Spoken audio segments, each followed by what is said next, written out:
আসসালামু আলাইকুম আমার প্রিয় বন্ধুরা, কেমন আছেন সবাই? আশা করি সকলেই ভালো আছেন। ভয়েস অফ জান্নাতের চ্যানেলের পক্ষ থেকে আমি সুজন। আপনাদের কাছে ছোট্ট একটা অনুরোধ, কেউ পুরো গল্পটা না শুনে বাজে কমেন্ট করবেন না। আর হ্যাঁ, আমাদের যদি কোনো ভুল ত্রুটি হয়ে থাকে অবশ্যই ক্ষমা দৃষ্টিতে দেখবেন। আর আমাদের সাথে যদি কথা বলতে চান, ডেসক্রিপশন বক্সের নম্বর দেওয়া আছে, সেখান থেকে যোগাযোগ করতে পারেন, হোয়াটসঅ্যাপ আর ইমো করা। আর হ্যাঁ, আমাদের গল্পতে লাইক করে আর ভালো লাগলে সাবস্ক্রাইব করতে মোটেও ভুলবেন না। তো চলুন গল্পটা শুরু করা যাক। তুমি নিজেকে একবার দেখো আর আমাকে দেখো, বডির সাইজ দেখেছো? বিবাহিত মহিলা টাইপ হয়ে গেছো, মনে হয় এক বাচ্চার মা। এই তোমার সাথে আমার এখন ঠিক চায় না, তুমি তোমার মতো কাউকে খুঁজে নিও। নাহিয়ানের পাঠানো শেষ মেসেজটা দেখছিল প্রহেলী। টানা অনেক দিন কান্না করলেও আজ তার চোখে জল নেই। সব ব্যথা সয়ে গেলেও আজ পরিবারের সামনে বেরোতে লজ্জা পায় সে। দীর্ঘ 4 বছর পরিবারকে বোঝাতে বোঝাতে যখন রাজি করালো, নাহিয়ান ঠিক তখনই তার সাথে বিচ্ছেদের সমান্তরাল রেখা টেনে দিল। যে রেখার শুরু তো আছে, কিন্তু কোনো সমাপ্তি নেই। বিচ্ছেদের কারণ কি ছিল জানেন? তার সাথে পহেলিকাকে মানায় না। বন্ধু মহলে সে লজ্জা পায়। এত মোটা একটা মেয়ে তার মতো সুদর্শন যুবকের প্রেমিকা কিভাবে হয়? আগের মতো তার দৈহিক সৌন্দর্য নেই। শূন্য পকেটে তার সাথে থাকা এই মেয়েটাকে এখন পূর্ণ পকেটে এসে মানিয়ে নিতে পারছে না। দীর্ঘ 6 বছরের প্রেম ছিল তাদের। 1 বছরের মাথাতেই বাড়িতে ধরা খেয়ে যায় পহেলি। কিন্তু তখনও সম্পর্ক ভেঙে যায়নি তাদের। এখন এই ঠুনকো কারণে সম্পর্কটা ভেঙে দিল। নাহিয়ানের সাথে শেষ কথা বলতে চায় সে। রিকশার চাকা ঘুরছে ধীর গতিতে। প্রহেলি নিচের দিকে তাকায়। একটা রিকশায় বেশ অর্ধেক জায়গা জুড়ে নিয়েছে। খানিকটা নয়, সে অনেকটাই মুটিয়েছে। আসলেই তো, এমন একটা মেয়ের সাথে কে সম্পর্ক রাখতে চাইবে? অথচ সে আগে এত এমন ছিল না। স্কুল কলেজে থাকতে তার পেছনে ছেলেরা ঘুরঘুর করত। তখন সে কাউকেই পাত্তা দিত না, কেবল নাহিয়ানের কারণে। দিন কত দ্রুত চলে যায়, সেই সাথে বদলে যায় মানুষের মনও। রিকশাটা ছেড়ে দিয়ে ঝিলের পাশে বসে পড়ে, বিবর্ণ পানির দিকে নীরব দৃষ্টিতে তাকিয়ে রয়। অতীতের স্মৃতিগুলোর মনের দরজায় কড়া নাড়ছে। তখন সময়টা 2007-এর এপ্রিল মাস। তখন ক্লাস 10-এ পড়ে পহেলি। সামনে এসএসসি পরীক্ষা দেবে। তারা 4 বান্ধবী, একটা গ্রুপ: ইলমা, অপি, পূজা আর পহেলি। অপি অনেকটা চঞ্চল স্বভাবের। এই বয়সে সে মাত্রাতিক পেকে গিয়েছে। তার মুখে সবসময় অশ্লীল সব কথাবার্তা, আর ইলমা সেসব কথা বেশ মনোযোগ দিয়ে গিলে। তারা যখন এসব কথা বলে তখন পূজা হাই পাওয়ারের চশমায় চোখে দিয়ে কিছুক্ষণ পর পর বলে, ছি ছি, তোর এইসব অশ্লীল বিষয় নিয়ে কিভাবে আলোচনা করতে পারিস? পূজা যথেষ্ট পড়ুয়া স্বভাবের, কিন্তু কখনোই পাঁচের ভেতরে রোল আনতে পারে না। পরীক্ষার সময় তার মা তাকে কোনো দিন ডিম খেতে দেয় না। ডিম খেলে নাকি সেও ডিম পাবে। কত মন্দিরে গিয়ে তার নামে পূজা দেন, কিন্তু কোনো কাজেই আসে না। অন্যদিকে পহেলি একটু একটু পড়ে কিভাবে যেন এক রোল হয়ে যায়। তাকে অবশ্যই এই কারণে একটা কথা প্রায়ই শুনতে হয়। তোর বাবা শিক্ষক নিশ্চয়ই, তিনি তোকে আগেভাগে প্রশ্ন নিয়ে দেন, আর তুই সব গিলে পরীক্ষার খাতায় এসে উগলে দিস। অথচ এমনটা কখনোই হয়নি। পহেলি যে কোনো পড়া একবার পড়লেই মনে থাকে। নাহিয়ান তাদের ক্লাসমেট। ক্লাস 6 থেকেই পহেলির রোল সব সময় 1 ছিল, আর তার রোল 2। কখনোই সে তাকে পেছনে ফেলতে পারত না। 10ম শ্রেণীতে ওঠার পর ক শাখাতে পহেলির রোল 1 হয়, আর খ শাখাতে গিয়ে তার রোলও হয় 1। তখন একদম বরাবর অবস্থায় ছিল দুজন। মেহেরাব, শুভ্র আর নাহিয়ান খুব ঘনিষ্ঠ বন্ধু। টিফিন পিরিয়ডে পহেলি আর তার বান্ধবীরা মাঠে বসে গল্প করছিল। দিব্য তখন পহেলির সামনে এসে দাঁড়ায়। সে বাংলা বিষয়ের শিক্ষক, সোহেল রহমানের ছেলে। দিব্য অনেক ভালো গান গায়, স্কুলের ক্ষুদে শিল্পী সে। যেখানেই যায় প্রথম প্রাইজটা নিয়ে আসে। পড়ালেখাতেও দারুণ ভালো, ক্লাস 8-এর ফার্স্ট বয় সে। প্রহেলির বসা থেকে উঠে দাঁড়ায়, এক হাতে তার কাঁধে জড়িয়ে ধরে জিজ্ঞাসা করলো, কি রে শিল্পী, কি চাই, কিছু বলবি? সবগুলো দাঁত বের করে হেসে দেয় দিব্য। হাসলে কি সুন্দর লাগে তাকে। সবগুলো দাঁত আঁকাবাঁকা, একটার উপর দিয়ে আরেকটা উঠে গিয়েছে।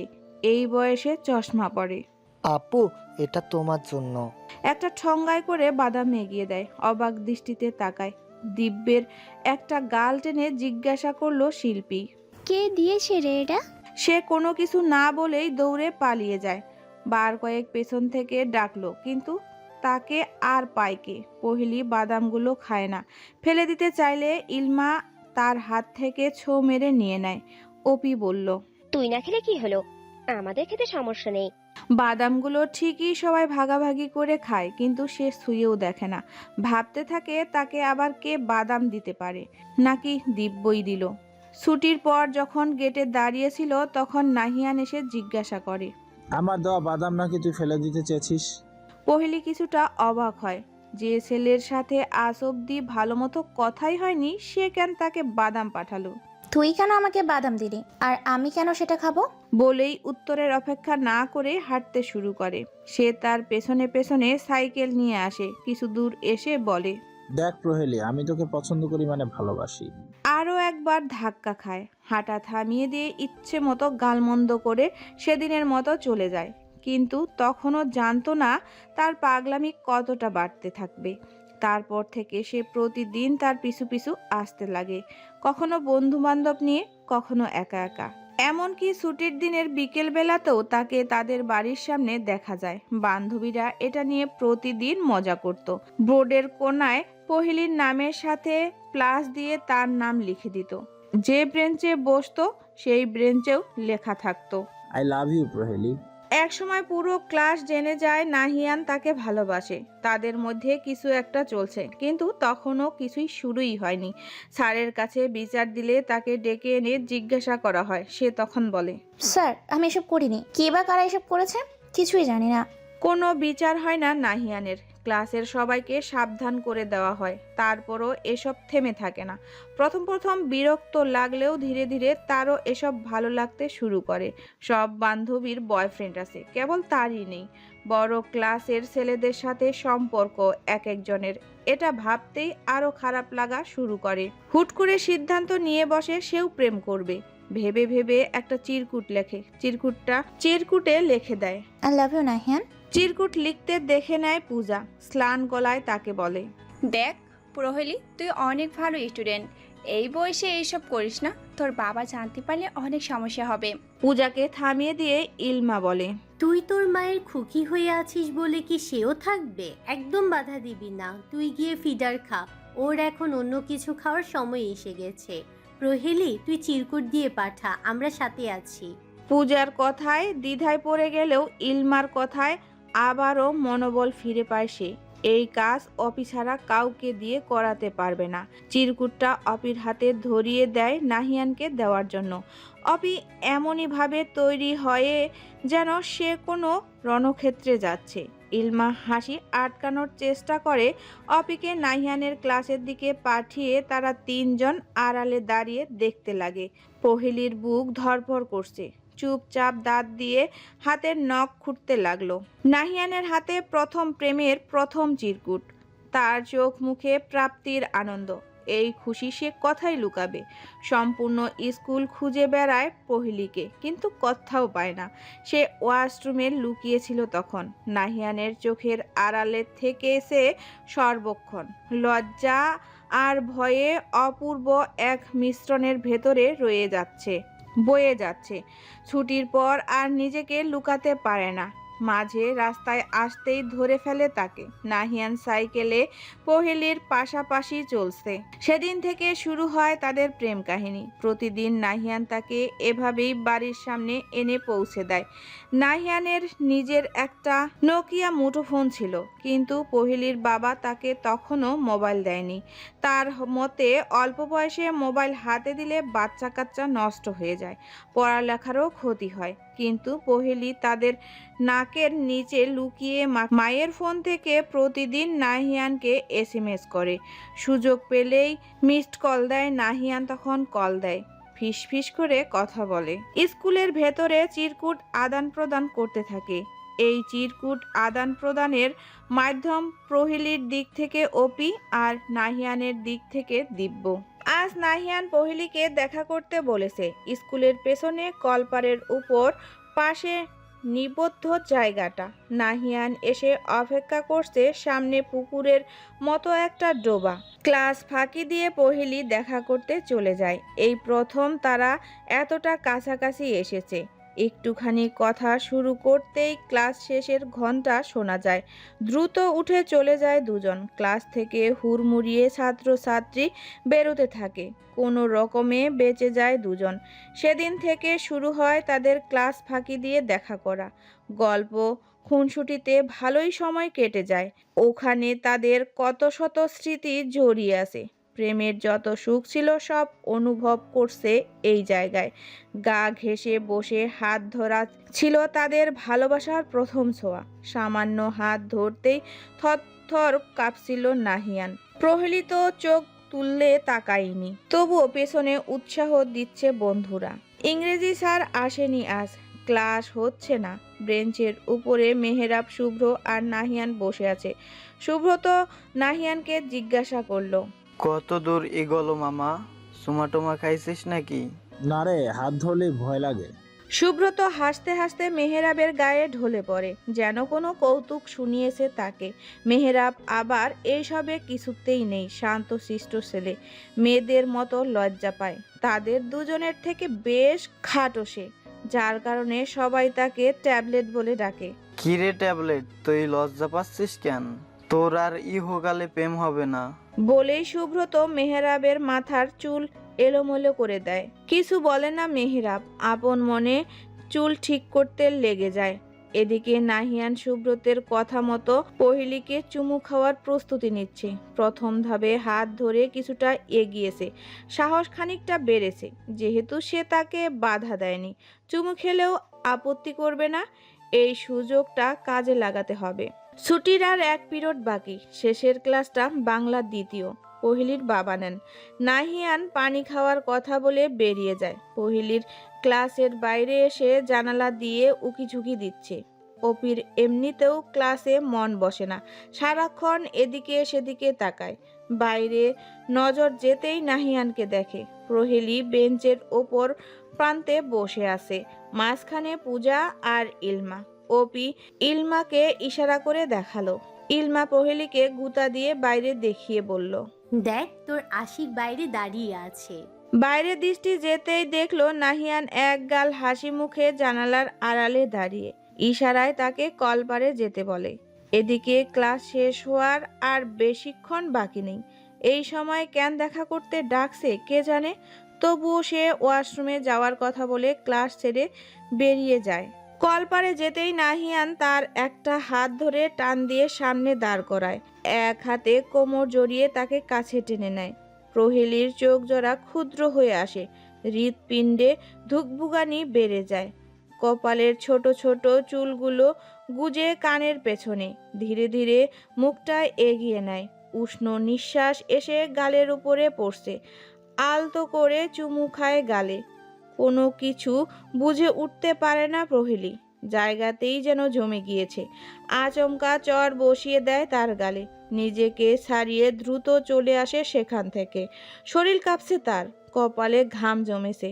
নাহিয়ান সেখানেই গালে হাত দিয়ে মূর্তির মতো দাঁড়িয়ে রয়, চোখের জল টলমল করছে। ছুটির ঘন্টা পড়ে যায়। অপি নিজের ব্যাগের সাথে পহেলির ব্যাগ নিয়ে ক্লাস থেকে বেরিয়ে আসে। পূজা আর ইলমাকে অন্য রাস্তায় দিয়ে যেতে হয় বলে বিদায় নেয়। বাড়ি যাওয়ার পথে কেবল অপিকে সঙ্গী হিসেবে পাওয়া যায়। তার চোখ মুখে ভয় দেখে অপি জিজ্ঞাসা করলো। তোর চেহারার এমন 12টা বেজে আছে কেন? কি হয়েছে? পহিলি প্রথমে ইতস্ত করলেও পরে সব বলে দেয়। অপি যেন এসব কথা শুনে আকাশ থেকে পড়ে, সব দোষ উল্টা তাকেই দেয়। নিজের যুক্তি দিয়ে বুঝাতে বলল। তুই অল্পতেই হাইপাই হয়ে গেলি। আরে ওসব প্রেম ভালোবাসা হওয়াটা স্বাভাবিক। শোনা, তুমি প্রেম করবা আর একটা চুমু খাবা না, এমন হয় নাকি? প্রেমে আরো কত কিছুই হয়। প্রহিলির এটা প্রথম প্রেম, সে এসবের কিছুই বুঝে উঠতে পারছে না। অপি অল্প বয়সেই অনেক কিছু বুঝে গেছে। অনেকটাই আগ্রহ নিয়ে তাকে জিজ্ঞাসা করলো। আর কি কি হয় রে? সে বেশ খোলামেলা ভাবে তাকে বোঝাতে লাগে, নির্দ্বিধায় সব কথা বলে দিতে পারে। এমনিতেও অপির মুখটা একটু অশ্লীল, কোনো কথা আটকায় না। তবে আজ তার কথায় বোঝা গেল সে কেন এই বয়সে এত অশ্লীল হয়েছে। তার প্রেমিক আশাপ নাকি কতদিন তার বুকে হাত দিয়েছে। প্রহেলির চোখ ডিমের মতো বড় হয়ে যায়। এই মেয়ে এসব কি বলছে? মাথা ঠিক আছে তো? পা থমকে যায় তার। পহিলি কিঞ্চিত ভ্রু বাঁকিয়ে বলল। ছি, এসব কি বলছিস তুই? লজ্জা করে না তোর? মানে কিভাবে এসব করিস? এগুলো তো ঠিক না। আরে এত লজ্জার কি আছে? এতে কি সুখ তুই কিভাবে জানবি? আশাব যদি কখনো চুমু খেতে খেতে বুকে হাত দেয় না, তখন আমি নিজেই তার হাত টেনে নিই। আহ কি সুখ! কখনো ট্রাই করে দেখিস তুই? হাতে থাকা অপির ছাতাটা দিয়ে দ্রুত পায়ে হেঁটে বাড়ির দিকে এগিয়ে যায় পহেলি। মেজাজটা আরো তিরিক্ষ করে দিল এই মেয়ে। আর কোনো কথা না বলেই বাড়িতে ঢুকে গেল। অপি পিছন থেকে বেশ কয়েকবার ডাকলো, কিন্তু সে কোনো সাড়া দিল না। বাড়িতে আসার পর অপি 2বার কল দিয়েছে মায়ের ফোনে। প্রহেলির কথা বলেনি, তবে বারবার অপির বলা কথাগুলো মনে হচ্ছিল। নাহিয়ান চুমু খাওয়াতে তো তার খারাপ অনুভব হয়নি, তাহলে কেন এমন প্রতিক্রিয়া দেখালো? সে তো চাইলে তাকে বাধা দিতে পারত, কিন্তু তাকে তো বাধা দেয়নি। তখন চুপচাপ দাঁড়িয়েছিল। এসব ভাবতে ভাবতেই তার হুঁশ আসে। এটা সে কি করলো? নাহিয়ান তো অন্যায় কিছু করেনি। যে কোনো প্রেমিক হলে এমনই করত, সেও তাই করেছে। না জানি কতটা কষ্ট পেয়েছে মনে। এখন তার নিজেরই কষ্ট হচ্ছে। চুপিসারে মায়ের রুমে গিয়ে মোবাইলটা লুকিয়ে নিয়ে আসে। বাবা বলেছে এসএসসি পরীক্ষার পর তাকেও মোবাইল কিনে দিবে।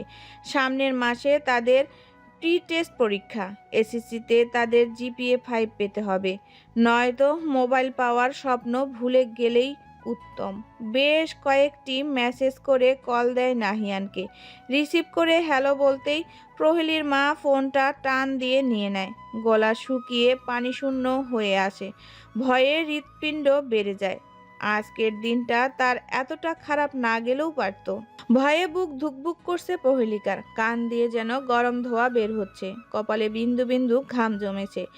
এক হাতে অন্য হাত মলেই যাচ্ছে।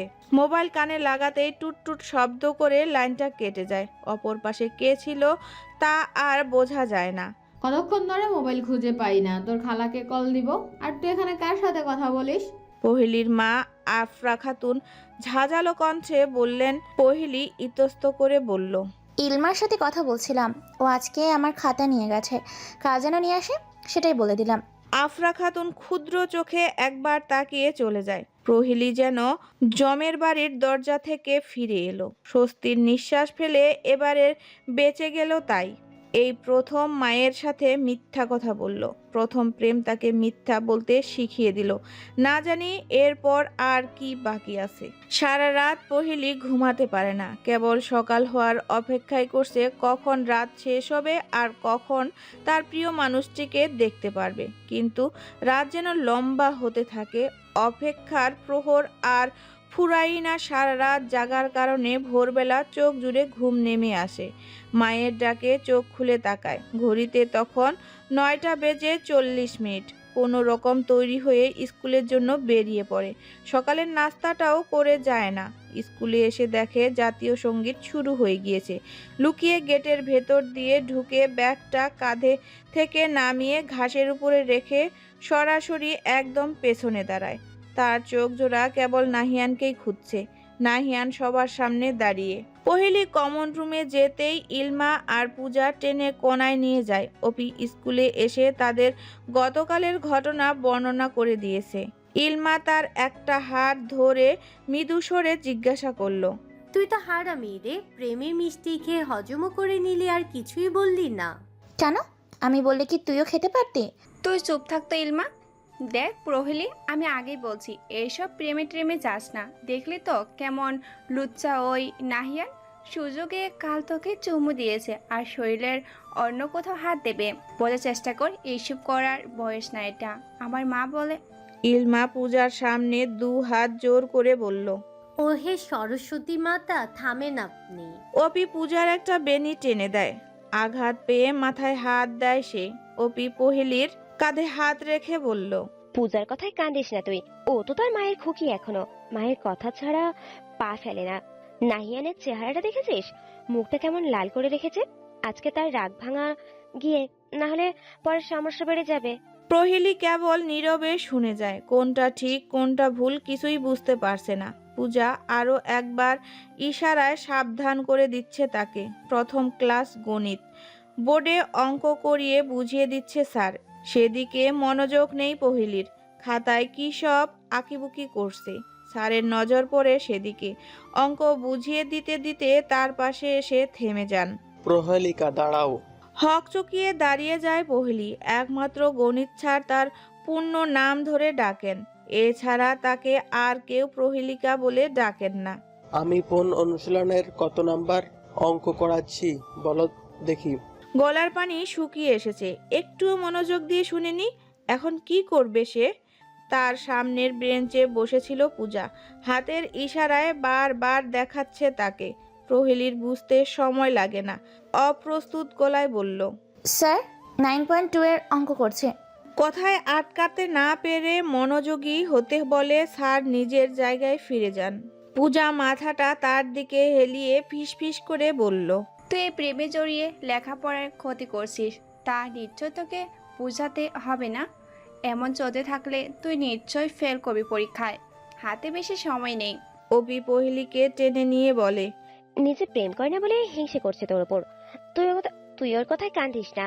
পহেলি আসলেই তার কথায় কান দেয় না। একটা চিরকুটে সরি লেখে অপির মাধ্যমে পাঠিয়ে দেয় নাহিয়ানের কাছে। টিফিন পিরিয়ডের আগে কলপারে পেছনে দেখা করতে বলে। সুব্রত নাহিয়ানকে বলল, দোস্ত আজকে প্রহেলিকে এত ভাও দিবি না, দূরে থাকবি। দেখিস ময়না কেমনে খাসায় ধরা দেয়। পহেলি যাওয়ার আগেই অপি তাকে আটকে বলল, দেখ, যদি দেখিস নাহিয়ান বেশি রেগে আছে তাহলে তার ঠোঁটে চুমু দিয়ে দিস। দেখবি সব রাগ পানি হয়ে যাবে। ক্ষীণ গলায় বলল, এটা কি বেশি হয়ে যাবে না? প্রেমে সব বেশি বেশি হয় আমার জানা। যা দেরি করিস না, আমি কিন্তু সব শুনবো। অপি তাকে ঠেলে পাঠিয়ে দেয়। নাহিয়ান যথারীতি সেখানে পৌঁছে যায়। সুব্রতের কথা মতো আজ দূরত্ব বজায় রেখে বসেছে। পহেলি তার চিবুকে হাত রেখে মুখটা নিচের দিকে ফিরিয়ে বলল, সরি, প্লিজ এভাবে রেগে থেকো না। আমি আসলে তখন কিছু বুঝিনি। জীবনে প্রথম তো। আমাকে অপি সব বুঝিয়ে দিয়েছে। প্রেমে এসব মানে চুমু খাওয়া স্বাভাবিক। তুমি আমার সাথে যা করার করতে পারো, আমি তোমাকে বাধা দিব না, কিন্তু আমি তোমার সাথে কিছুই করতে চাই না, আমাকে ক্ষমা করে দিও। আমারই ভুল ছিল, তোমাকে স্পর্শ করার আগে অনুমতি নেওয়া প্রয়োজন। কথা সম্পূর্ণ করার আগেই পহেলি 2 হাতে তার গাল ধরে ঠোঁটজোড়া দখল করে নেয়। নিজের আধিপত্য বিস্তার করে। চোখ দিয়ে জল গড়িয়ে পড়ছে। কিন্তু সে নাহিয়ানকে হারাতে চায় না। নাহিয়ানের পিঠ গিয়ে দেওয়ালে ঠেকে। এক হাতে তার কোমর চেপে ধরে। শিউরে ওঠে পহেলির শরীর। হৃৎপিণ্ডের চলন বেড়ে গেছে। নিঃশ্বাসের সাথে পাল্লা দিয়ে ঠোঁটের পাতা ছুঁয়ে দিচ্ছে আরেক জোড়া ঠোঁট। নাহিয়ান তার হাতে কোমর থেকে উপরের দিকে তুলছে। প্রহেলির কপালে সূক্ষ্ম ভাঁজ পড়ে। ঠোঁট ছেড়ে চোখ মেলে তাকায়। চোখে চোখ পড়তেই লজ্জা পেয়ে যায়। সোজা হয়ে বসে। সামনে চোখ যেতেই আঁতকে উঠে সে। দিব্য দাঁড়িয়ে আছে। খালি গলায় ঢোক গিলে পহেলি। জামা আর চুল ঠিক করে দিব্যের 2 হাত ধরে বলল, তুই কি কিছু দেখেছিস? সে নিশ্চুপ মাথা নাড়ে। গাল বেয়ে জল গড়িয়ে পড়ছে। কাঁদছিস কেন তুই? দিব্য কোনো উত্তর দেয় না, তার হাত কাঁধ থেকে সরিয়ে দৌড়ে পালিয়ে যায়। নাহিয়ান উঠে বলল, তুমি ক্লাসে যাও, ছুটির পর দেখা হবে। আর চিন্তা করো না, আমি তাকে সামলে নেব। প্রহেলী দাঁত দিয়ে ঠোঁট কামড়ে মাথায় হাত দিয়ে দাঁড়িয়ে আছে। হৃৎস্পন্দনের শব্দ সে স্পষ্ট শুনতে পাচ্ছে, রাগে কান্না পাচ্ছে, ভয়ে কাঁপছে শরীর। দিব্য বাচ্চা মানুষ, কাউকে বলে দিলে কি হবে তার? স্কুলে মুখ দেখাতে পারবে না, হাঁটতে পারছে না ঠিক মতো। কল চেপে চোখ মুখে পানি ছিটা মেরে লম্বা করে নিঃশ্বাস ফেলে নিজেকে কিছুটা স্বাভাবিক করে। নাহিয়ান সব সামলে নিবে তার বিশ্বাস, কারণ একা তার নাম নয়, সেখানে তাদের দুজনেরই নাম সামনে আসবে। কমন রুমে বসে আছে একা একা, এখন আর ক্লাসে যেতে পারবে না সে। ভেবেছিল একটু ভালো সময় কাটাবে, তা আর হয়ে উঠল না। এমনিতেও ভয়ে ভয়ে দেখা করতে যায়, যা ভয় করেছিল আজ তাই সত্যি হয়ে গেল। টিফিনের ঘন্টা পড়তেই সব ছাত্রছাত্রীরা হুড়মুড়িয়ে ছুটে আসে কমন রুমে। অপি, ইলমা আর পূজা এসে চারদিকে ঘিরে ধরে তাকে। কিভাবে বলবে এসব ভাবতেই লজ্জায় মুখ কিছুটা আরক্ত হয়ে যায় তার। অনুভূতিগুলো ঠিকমতো অনুভব করারও সময় পায়নি। সব কিছু শোনার পর ইলমা আর অপি তাকে খোঁচা মেরে কথা বলে। অন্যদিকে পূজা চুপচাপ বসে আছে, তার চেহারাটা মলিন। চোখের সামনে বান্ধবীটা ভুল পথে চলে যাচ্ছে, সে কিছুই করতে পারছে না। নাহিয়ান পহেলিকে চুমু খেয়েছে ভাবতেই দিব্যের দু চোখে অশ্রুর ফোয়ারা তৈরি হচ্ছে। অঝোর ধারায় জল গড়িয়ে পড়ছে। সোজা হেঁটে ক্লাসরুমে এসে বসে আছে। শার্টের হাতটা দিয়ে চোখের জল মুছতেই আবারও জল এসে ভরিয়ে দেয়। এই অল্প বয়সে এর থেকে বড় ধাক্কা কখনোই পায়নি। তাদের অন্তরঙ্গ অবস্থায় দেখে তার কেন খারাপ লাগছে সে জানে না, শুধু এটুকু জানে প্রহেলিকাকে সে ছুলে তার কষ্ট হয়। সেদিন যখন প্রহেলি তার গাল ধরে আদর করে দিয়েছিল, তখন থেকেই সে তাকে নিয়ে মনের জগতে ভাবতে শুরু করেছে। পড়তে বসলে, খেতে বসলে, গোসলে গেলে, ঘুমাতে গেলে সব জায়গায় প্রহেলিকে নিয়ে ভাবতে তার ভালো লাগে। প্রহেলির হাসি তার ভালো লাগে। নাহিয়ান পেছনে এসে তার পাশে বসে। সম্পূর্ণ ক্লাস খালি, সবাই মাঠে যে যার মতো খেলা করছে, তো কেউ টিফিন খাচ্ছে।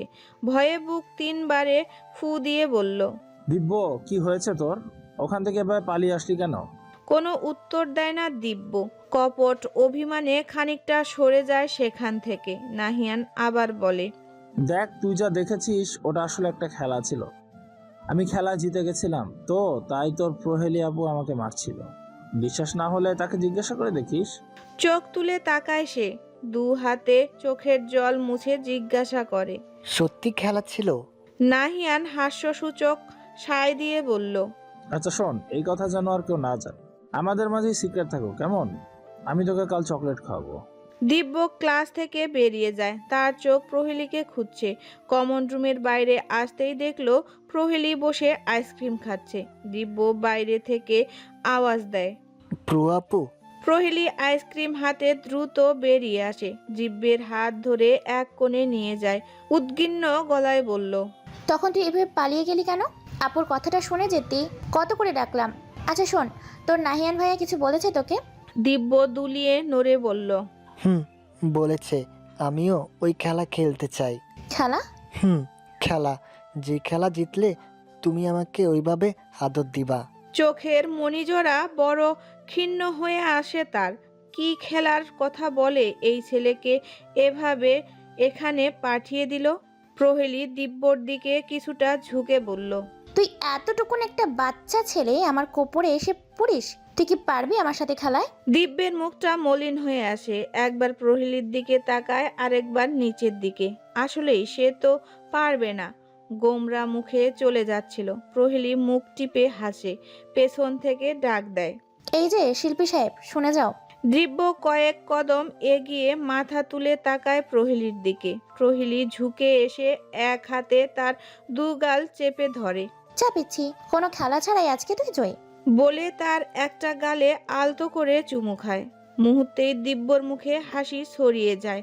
গালে আইসক্রিম লেগে আছে তার, সবগুলো এলোমেলো দাঁত বের করে বলল, প্রো আপু, আমাকে বিয়ে করবা? স্বাভাবিকের চেয়ে চোখ বড় বড় করে তাকায় প্রহেলী। এই পিচ্চি ছেলে তাকে কি বলে? বিয়ের প্রস্তাব দিচ্ছে।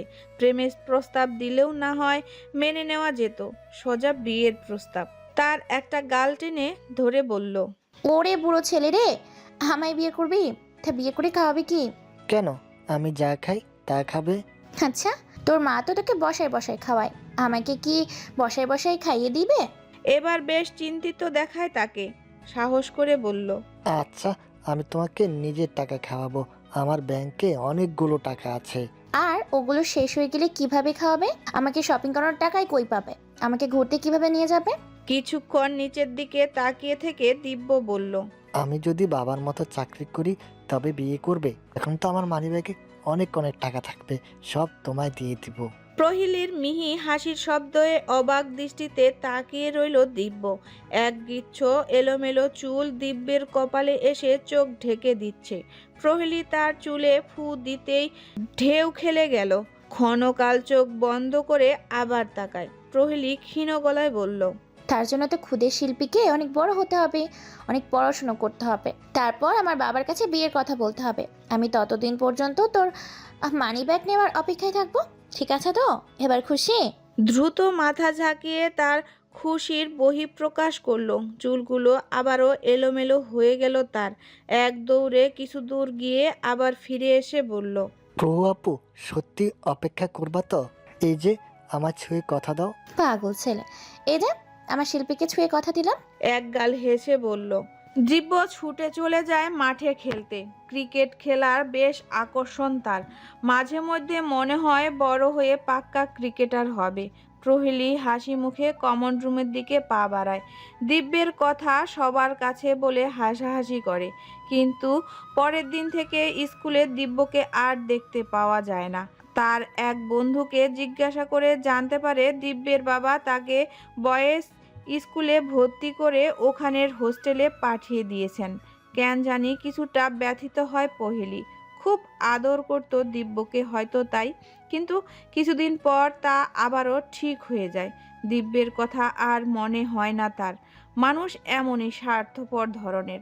একজন মানুষ জীবনে যতদিন আছে ততদিন আমরা তাকে মনে রাখি, গুরুত্ব দেই, ভালোবাসি, তার ভালো থাকার চিন্তা করি। আর জীবন থেকে হারিয়ে গেলে খেয়াল থেকেও হারিয়ে যায়, মনে রাখি না আর তাকে।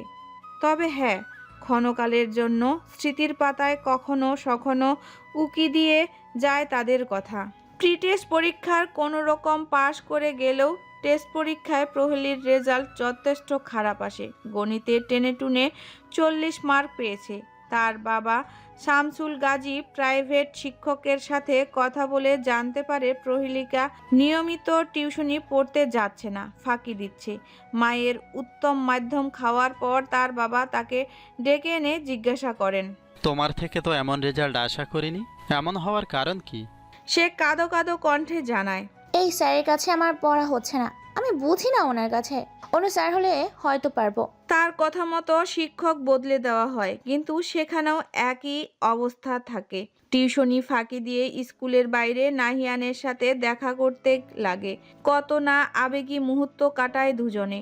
পার্কের কোনায় বসে দুজন দুজনাতে মত্ত হয়ে রয়। ঠোঁটে ঠোঁটে কথা যেন রাজ্যকার খাদ্য হয়ে দাঁড়ায়। একবার না খেলে মাথা ঠিক থাকে না। নাহিয়ানের অবাধ্য হাতে ছুঁয়ে দেয় প্রহেলীর প্রতিটা অঙ্গ। শরীরে দুলে উঠে তার স্পর্শে। বেহিসাবি মেলামেশায় প্রেমের মাত্রাকে আরও বাড়িয়ে দেয়। শরীরকে ছুঁয়েছে অগতিবার। নাহিয়ানের কাছে দেখা করে একান্ত সময় কাটানোর মানেই প্রহেলীর শরীরে ঘ্রাণ নেওয়া। এটা যেন নিত্যকার অধ্যায় হয়ে যায়। কোনো বাধাবাধ্যকতা নেই তাদের মধ্যে।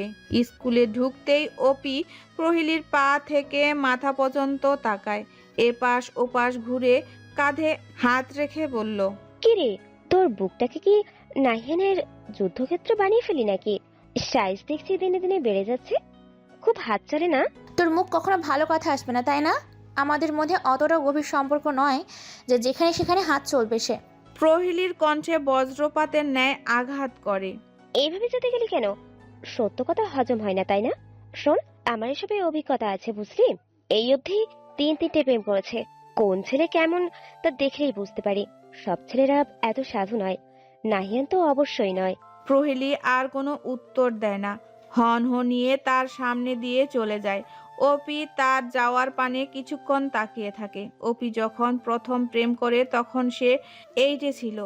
একই ক্লাসের একটা ছেলের সাথে প্রেম করেছিল। ছেলেটা কিছুই বুঝতো না, হাবাগোবা ছিল বলে প্রেম আর বেশি দিন আগায় না। তারপর যখন 9ম শ্রেণীতে উঠে তখন 10ম শ্রেণীর একটা ছেলের সাথে প্রেম করে। ওই ছেলেটাই তাকে একদম পাকিয়ে দিয়ে গেছে বলার কারণ এসএসসির পর আর ছেলেটার সাথে তার কোনো যোগাযোগ হয় না। এখন সে ইন্টারের একটা ছেলের সাথে প্রেম করছে। অফিস রুমের বাইরে চোখ যেতেই প্রহেলি দেখলো মেহেরাব বসে বসে কাঁদছে। প্রহেলি এগিয়ে এসে জিজ্ঞাসা করলো, কিরে ট্যাবলেট, কি হয়েছে তোর? কিছু না, যা তুই এখান থেকে আমাকে একা থাকতে দে। আরে না বলে বুঝবো কি করে, বল কি হয়েছে। বললে কি সব ঠিক করে দিতে পারবি? আগে বলেই দেখ না। ইলমা আমাকে ঠকিয়েছে। অবাক দৃষ্টিতে তাকায় প্রহেলি। ইলমা তাকে ঠকিয়েছে কথাটা তার কাছে বোধগম্য হয় না। ভ্রুজোড়া কিঞ্চিত কুঁচকে জিজ্ঞাসা করলো, ইলমা তোকে কিভাবে ঠকালো? সেই 1 বছর ধরে আমাদের প্রেম, এখন নাকি তার আমাকে দিয়ে চলবে না। কিন্তু সত্য তো আমি জানি, মেহেরবের চোখে স্পষ্ট জল। প্রহেলি কখনো ছেলেদের কাঁদতে দেখেনি। তার বড় ভাইকে মা মারলেও কাঁদতো না, গাল ফুলিয়ে কেবল বসে থাকতো। কৌতূহল ধরে রাখতে না পেরে জিজ্ঞাসা করলো, কি হয়েছে খুলে বল। ইলমার শফিক শেয়ারের সাথে প্রেম করছে। আমার সাথে সে কিভাবে এমন কাজ করতে পারলো?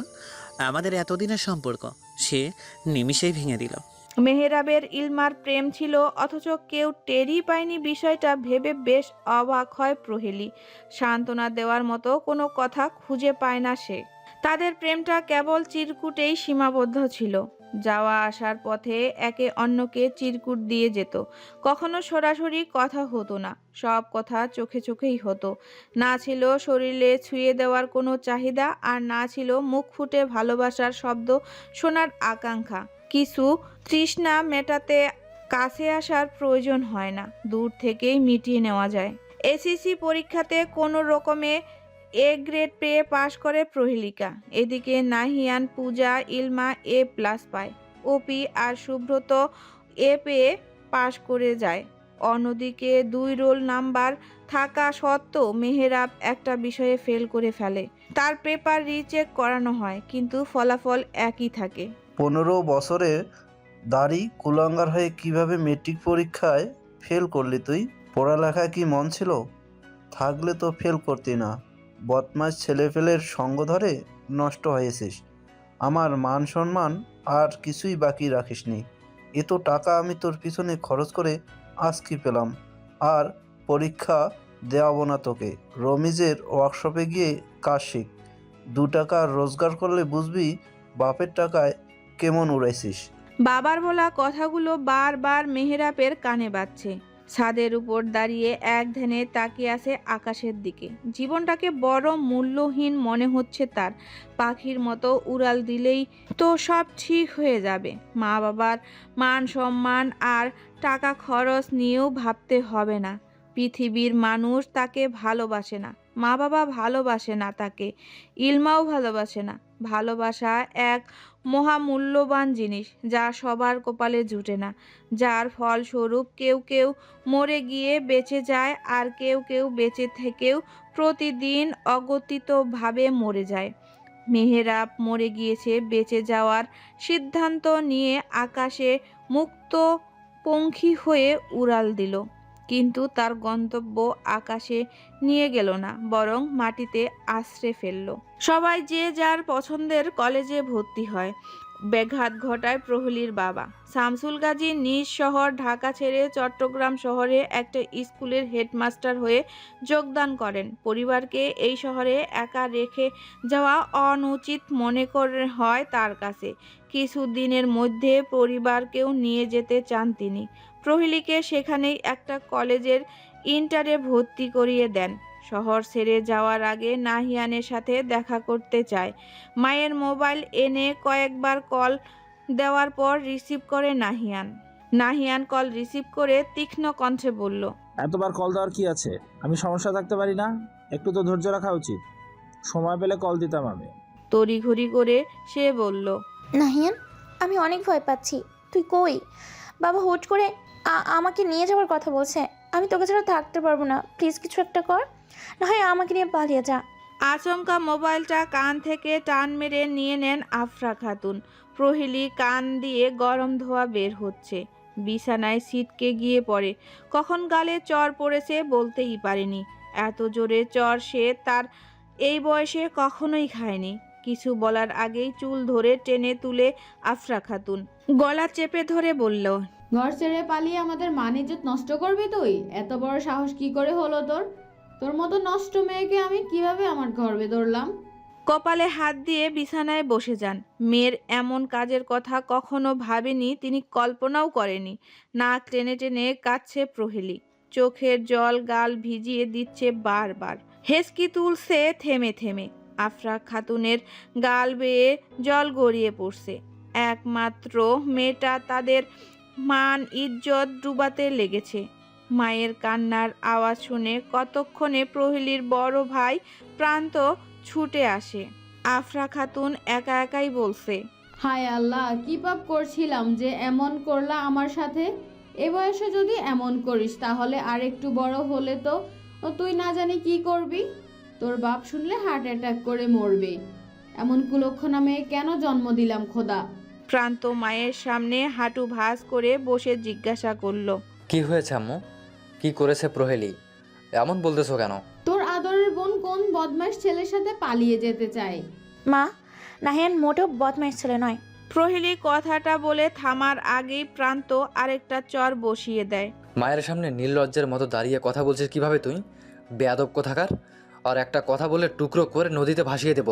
কপট রাগে মায়ের সামনে এসে বলল, আজ ওই কাপড় গোছাও, বিকালের ট্রেনে আমরা চট্টগ্রাম যাচ্ছি। কিন্তু বাবা, তোর ভার্সিটি?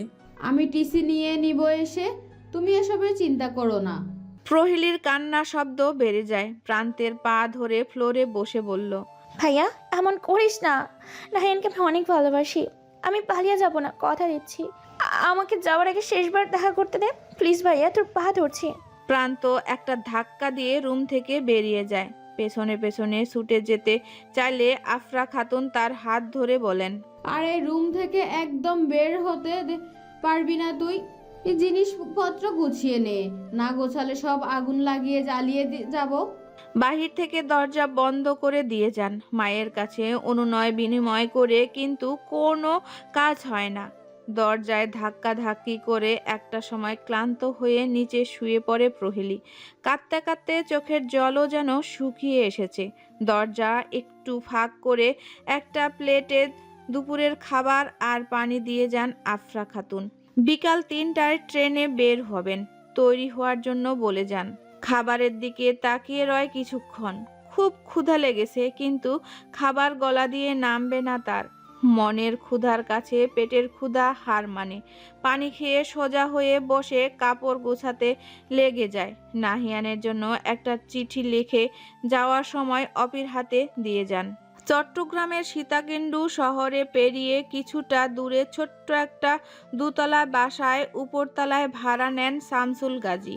ওখানে একটা কলেজে ভর্তি করিয়ে দেন প্রহেলিকে। প্রান্ত কিছুদিন পর তাদের রেখে ঢাকা থেকে টিসি নিয়ে চলে আসে সেখানেই একটা বিশ্ববিদ্যালয়ের। একটা বন্দি জীবনের অভ্যস্ত হয়ে ওঠে প্রহেলি। নাহিয়ানের সাথে তেমন একটা যোগাযোগ হয় না তার। অপির সাথে মাঝে মাঝে কথা হলে এক ফাঁকে নাহিয়ানের সাথে লুকিয়ে কথা বলে নিত। কলেজের প্রতিদিন প্রান্ত নিয়ে আসে, আবার নিয়েও যায়। চোখে চোখে রাখা হয় তাকে, তবুও চুরি করে কথা হতে থাকে তাদের। কখনো সপ্তাহ 15 দিন বা মাসও চলে যায় কথা হয় না বলে। তবু প্রহেলির ভালোবাসা কোনো কমতি আসে না। কিন্তু নাহিয়ানকে সে আগের মতো পায় না। নাহিয়ান কলেজ জীবন নিয়ে খুব ব্যস্ত হয়ে ওঠে, তার জন্য যেন কোনো টাইমই নেই। অপি একদিন জানায় নাহিয়ান নতুন প্রেমের সম্পর্কে জড়িয়েছে। বিশ্বাস করে না প্রহেলি। সম্পর্কটা যেন নেই, আবার না থেকেও যেন কিছু একটা আছে। বছর চলে যায় সময়ের গতি ধরে। রোজকার রুটিনে বিকেলের সময় ছাদের কোণে কাটায় প্রহেলী। সামনের প্রশস্ত মাঠে ছেলেপেলেদের খেলা দেখতে বেশ ভালো লাগে। চিল্লাপাল্লা হাক হই হুল্লোড়ের মাধ্যমে বিকেলটা বেশ ভালো কাটে। নাহিয়ানের সাথে সেই আগের মতোই, তবে আগের থেকে যোগাযোগটা আরও কমেছে। কলেজের বাইরে রাসেলের দোকানে গিয়ে দৈনিক একবার কল দেওয়ার অভ্যাস হয়ে দাঁড়ায়। কল দিলে নাহিয়ান প্রায়ই রিসিভ করে না। কখনো কখনো ঘন্টার পর ঘন্টা অপেক্ষা করে কল দেয় প্রহেলী। দোকানি রাসেলও বিরক্ত হয়ে যায় তার কাণ্ডে। তবে ধীরে ধীরে এসব দেখতে দেখতে মায়া হয়ে যায় তারও। মাঝে মধ্যে কথা হয়ে উঠলে তার চেহারায় উজ্জ্বলতা বেড়ে যায়। সেদিন আর রাসেল তার থেকে ফোনে বিল নেয় না। খানিকটা হেসে বলে, আপা আজ আপনি অনেক খুশি লাগছে, এই হাসি খুশি মুখটাই রাখেন সবসময়, আজ আপনার থেকে বিল নিব না। প্রহেলী তখন জোর করে টাকা হাতে ধরিয়ে দেয়, তবে অনেকবার টাকা দিতে বিফল হয়েছে সে। রাসেল প্রহেলীকে বোনের মতো আদর করে। নাহিয়ান বলেছে কলেজ পাশ করার পর ভার্সিটিতে ভর্তি হলে সে এখানে চলে আসবে। প্রহেলীর অধীর আগ্রহে অপেক্ষা করছে তার। ছাদের ফুল বাগানে ছোট্ট বড় ফুলে ফুটেছে। হঠাৎ করে একটা বল এসে প্রহেলীর গায়ের উপর পড়ে। বলটা হাতে নিয়ে নিচে তাকাতেই দেখে একটা ছেলে ব্যাট হাতে উপরের দিকে তাকিয়ে আছে। তার মাথা ভর্তি এক ঝাঁকড়া এলোমেলো চুল, পরনে নীল রঙের জার্সি। বল দেখে মারতে পারো না? ছেলেটা কিছু বলে কেবল ড্যাব ড্যাব করে তাকিয়ে আছে। প্রহেলী দ্রুত নিচে নেমে নিজের রুমের দিকে এক টুকরো কাগজে লিখে দেয়, বল দেখে মারতে পারো না? আর কোনোদিন বল এসে পড়লে কেটে রেখে দিব। ছাদে এসে চিরকুট পেঁচিয়ে বলটা নিচের দিকে ছুঁড়ে মারে। বল হাতে নিয়ে ছেলেটা চিরকুটটা পরে পকেটে ভরে রাখে। প্রহেলী ভ্রু বাঁকিয়ে তাকায়। মাঠে ফিরে যাওয়ার সময় বারবার পেছন ফিরে তাকায়। প্রেমের এক এক বয়সে এক এক রকম প্রভাব ফেলে। কৈশোর পেরিয়ে সদ্য যৌবনে পা দেওয়া প্রহেলীর মাঝে অনেক পরিবর্তন আসছে। শরীরের সৌন্দর্য বৃদ্ধি পায় তার। এই সৌন্দর্যে যে কোনো ছেলে নিজেকে উৎসর্গ করে দিতে চাইবে। ঠিক তেমনটাই হতে যাচ্ছিল দিয়ানের বেলাতেও। নিয়ম করে বিকেল বেলায় প্রহেলীর ছাদে বল এসে পড়তে লাগে। ঝাঁকড়া চুলের ছেলেটা প্রতিদিন বল নিতে নিচে এসে অসহায়ের মতো দাঁড়িয়ে থাকে। সে প্রথম ভেবেছিল বল ফেরত দেবে না, কিন্তু ছেলেটার মুখ দেখে কেমন মায়া হয় তাই না দিয়ে পারে না। অবাক করা বিষয় হলেও কোনোদিন খেলা না থাকলেও ছেলেটাকে মাঠের পাশে বসে থাকতে দেখা যায়। রোদ বৃষ্টি কিছুই মানে না। মোবাইলের অভাবে বান্ধবীদের সাথে যোগাযোগ বন্ধ হয়ে যায় প্রহেলীর। প্রথম মাঝে মধ্যে কথা হলেও এখন আর একেবারেই কথা হয় না। যে বান্ধবীদের ছাড়া এক মুহূর্তও চলতো না, তারাই আজকে কোথায় আছে কিছুই জানে না সে। লুকিয়ে যাও একবার মোবাইল হাতে পায়, তখন কোনো রকম নাহিনের সাথে কথা বলে নেয়। এরই মধ্যে নিচের তলার বাড়িওয়ালার মেয়ে ত্রৈনীর সাথে প্রহেলীর বেশ ভাব হয়ে যায়। ত্রৈনী যদিও তার থেকে 3 বছরের ছোট। ত্রৈনীর সাথে বিকেলে ছাদে বসার পাশাপাশি মাঝে মধ্যে মাঠের পাশ ধরে হেঁটে বেড়ায়। আজও রাস্তার হাঁটছে দুজন। আফরা খাতুন যদিও বের হতে দিতে চাচ্ছিলেন না, তবুও অনেক কষ্টে বের হয়েছে। ঘরে বসে থাকতে থাকতে আর ভালো লাগে না তার।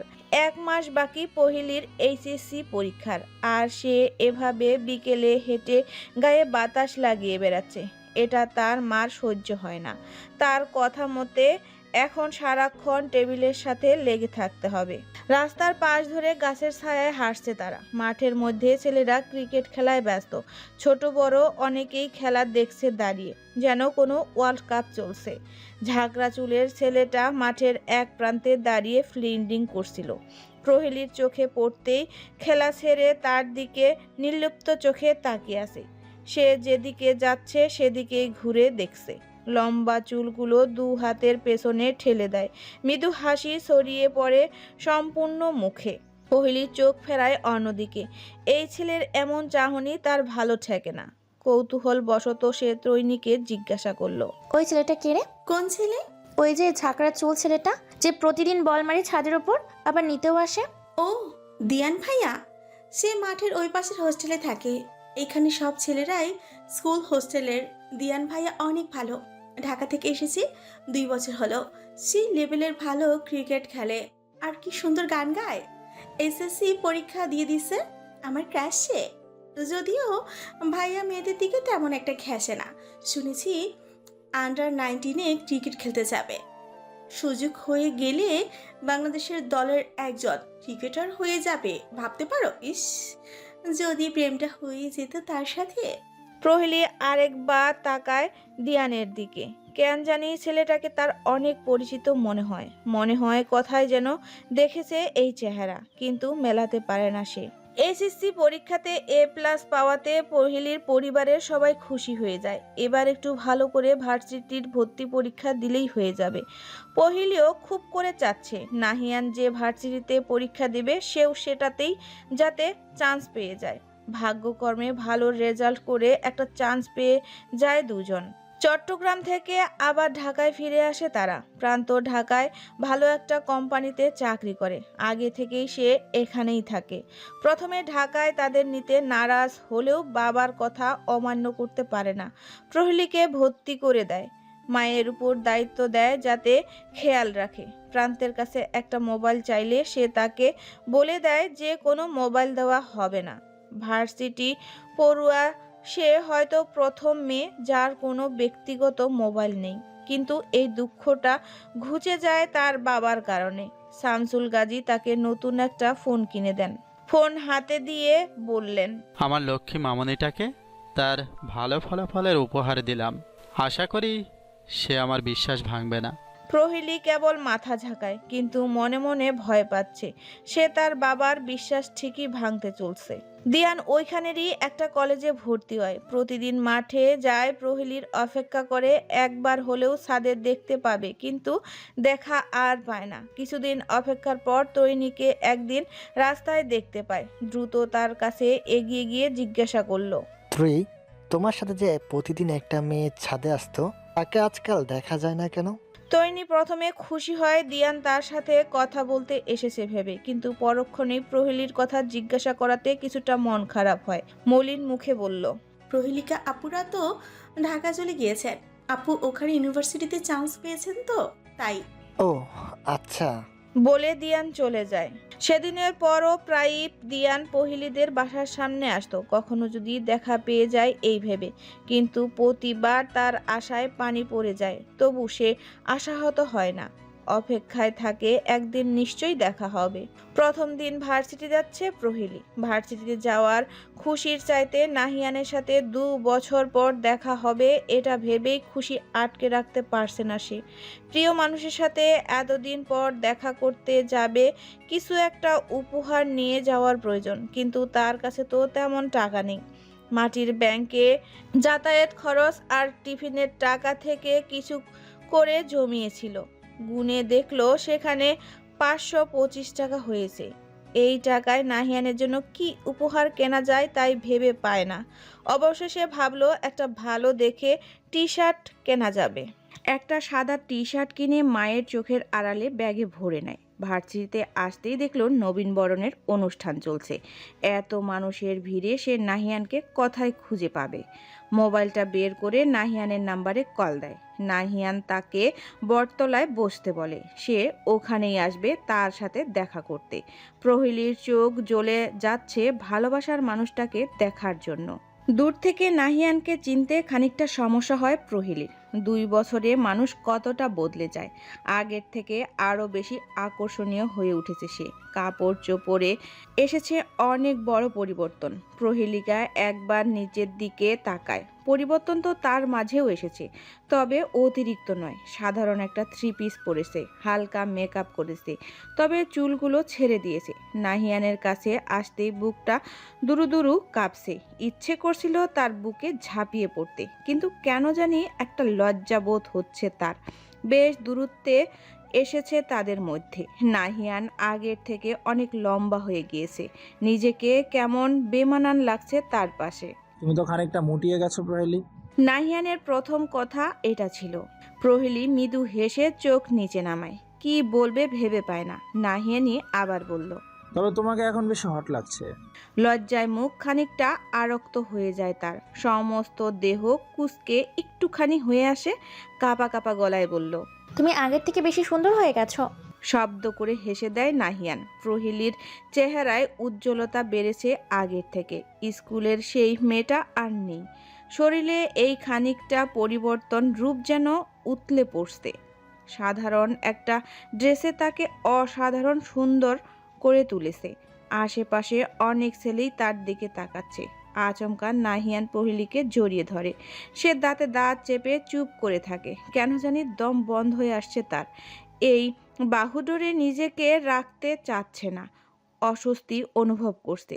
নাহিয়ান তার অস্বস্তি কিছুটা বুঝতে পারে। সরি, এভাবে হুট করে জড়িয়ে ধরায় মাইন্ড করনি তো?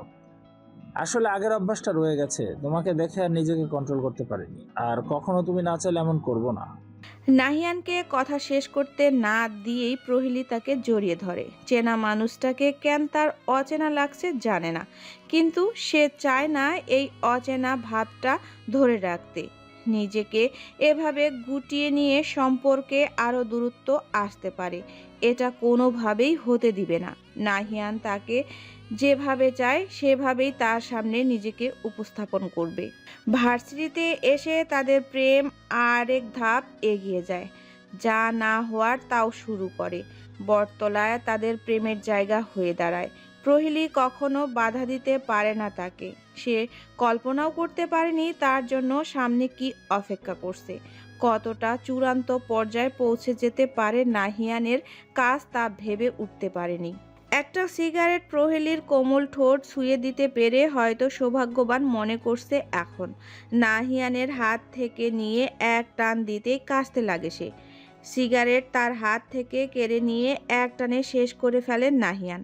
খানিকটা ধোঁয়া উড়ায় তার প্রিয়তমার মুখে, বাকিটা নেশা কাটালো চুম্বনে ঠোঁটের ভাঁজে পুড়ে দিয়ে।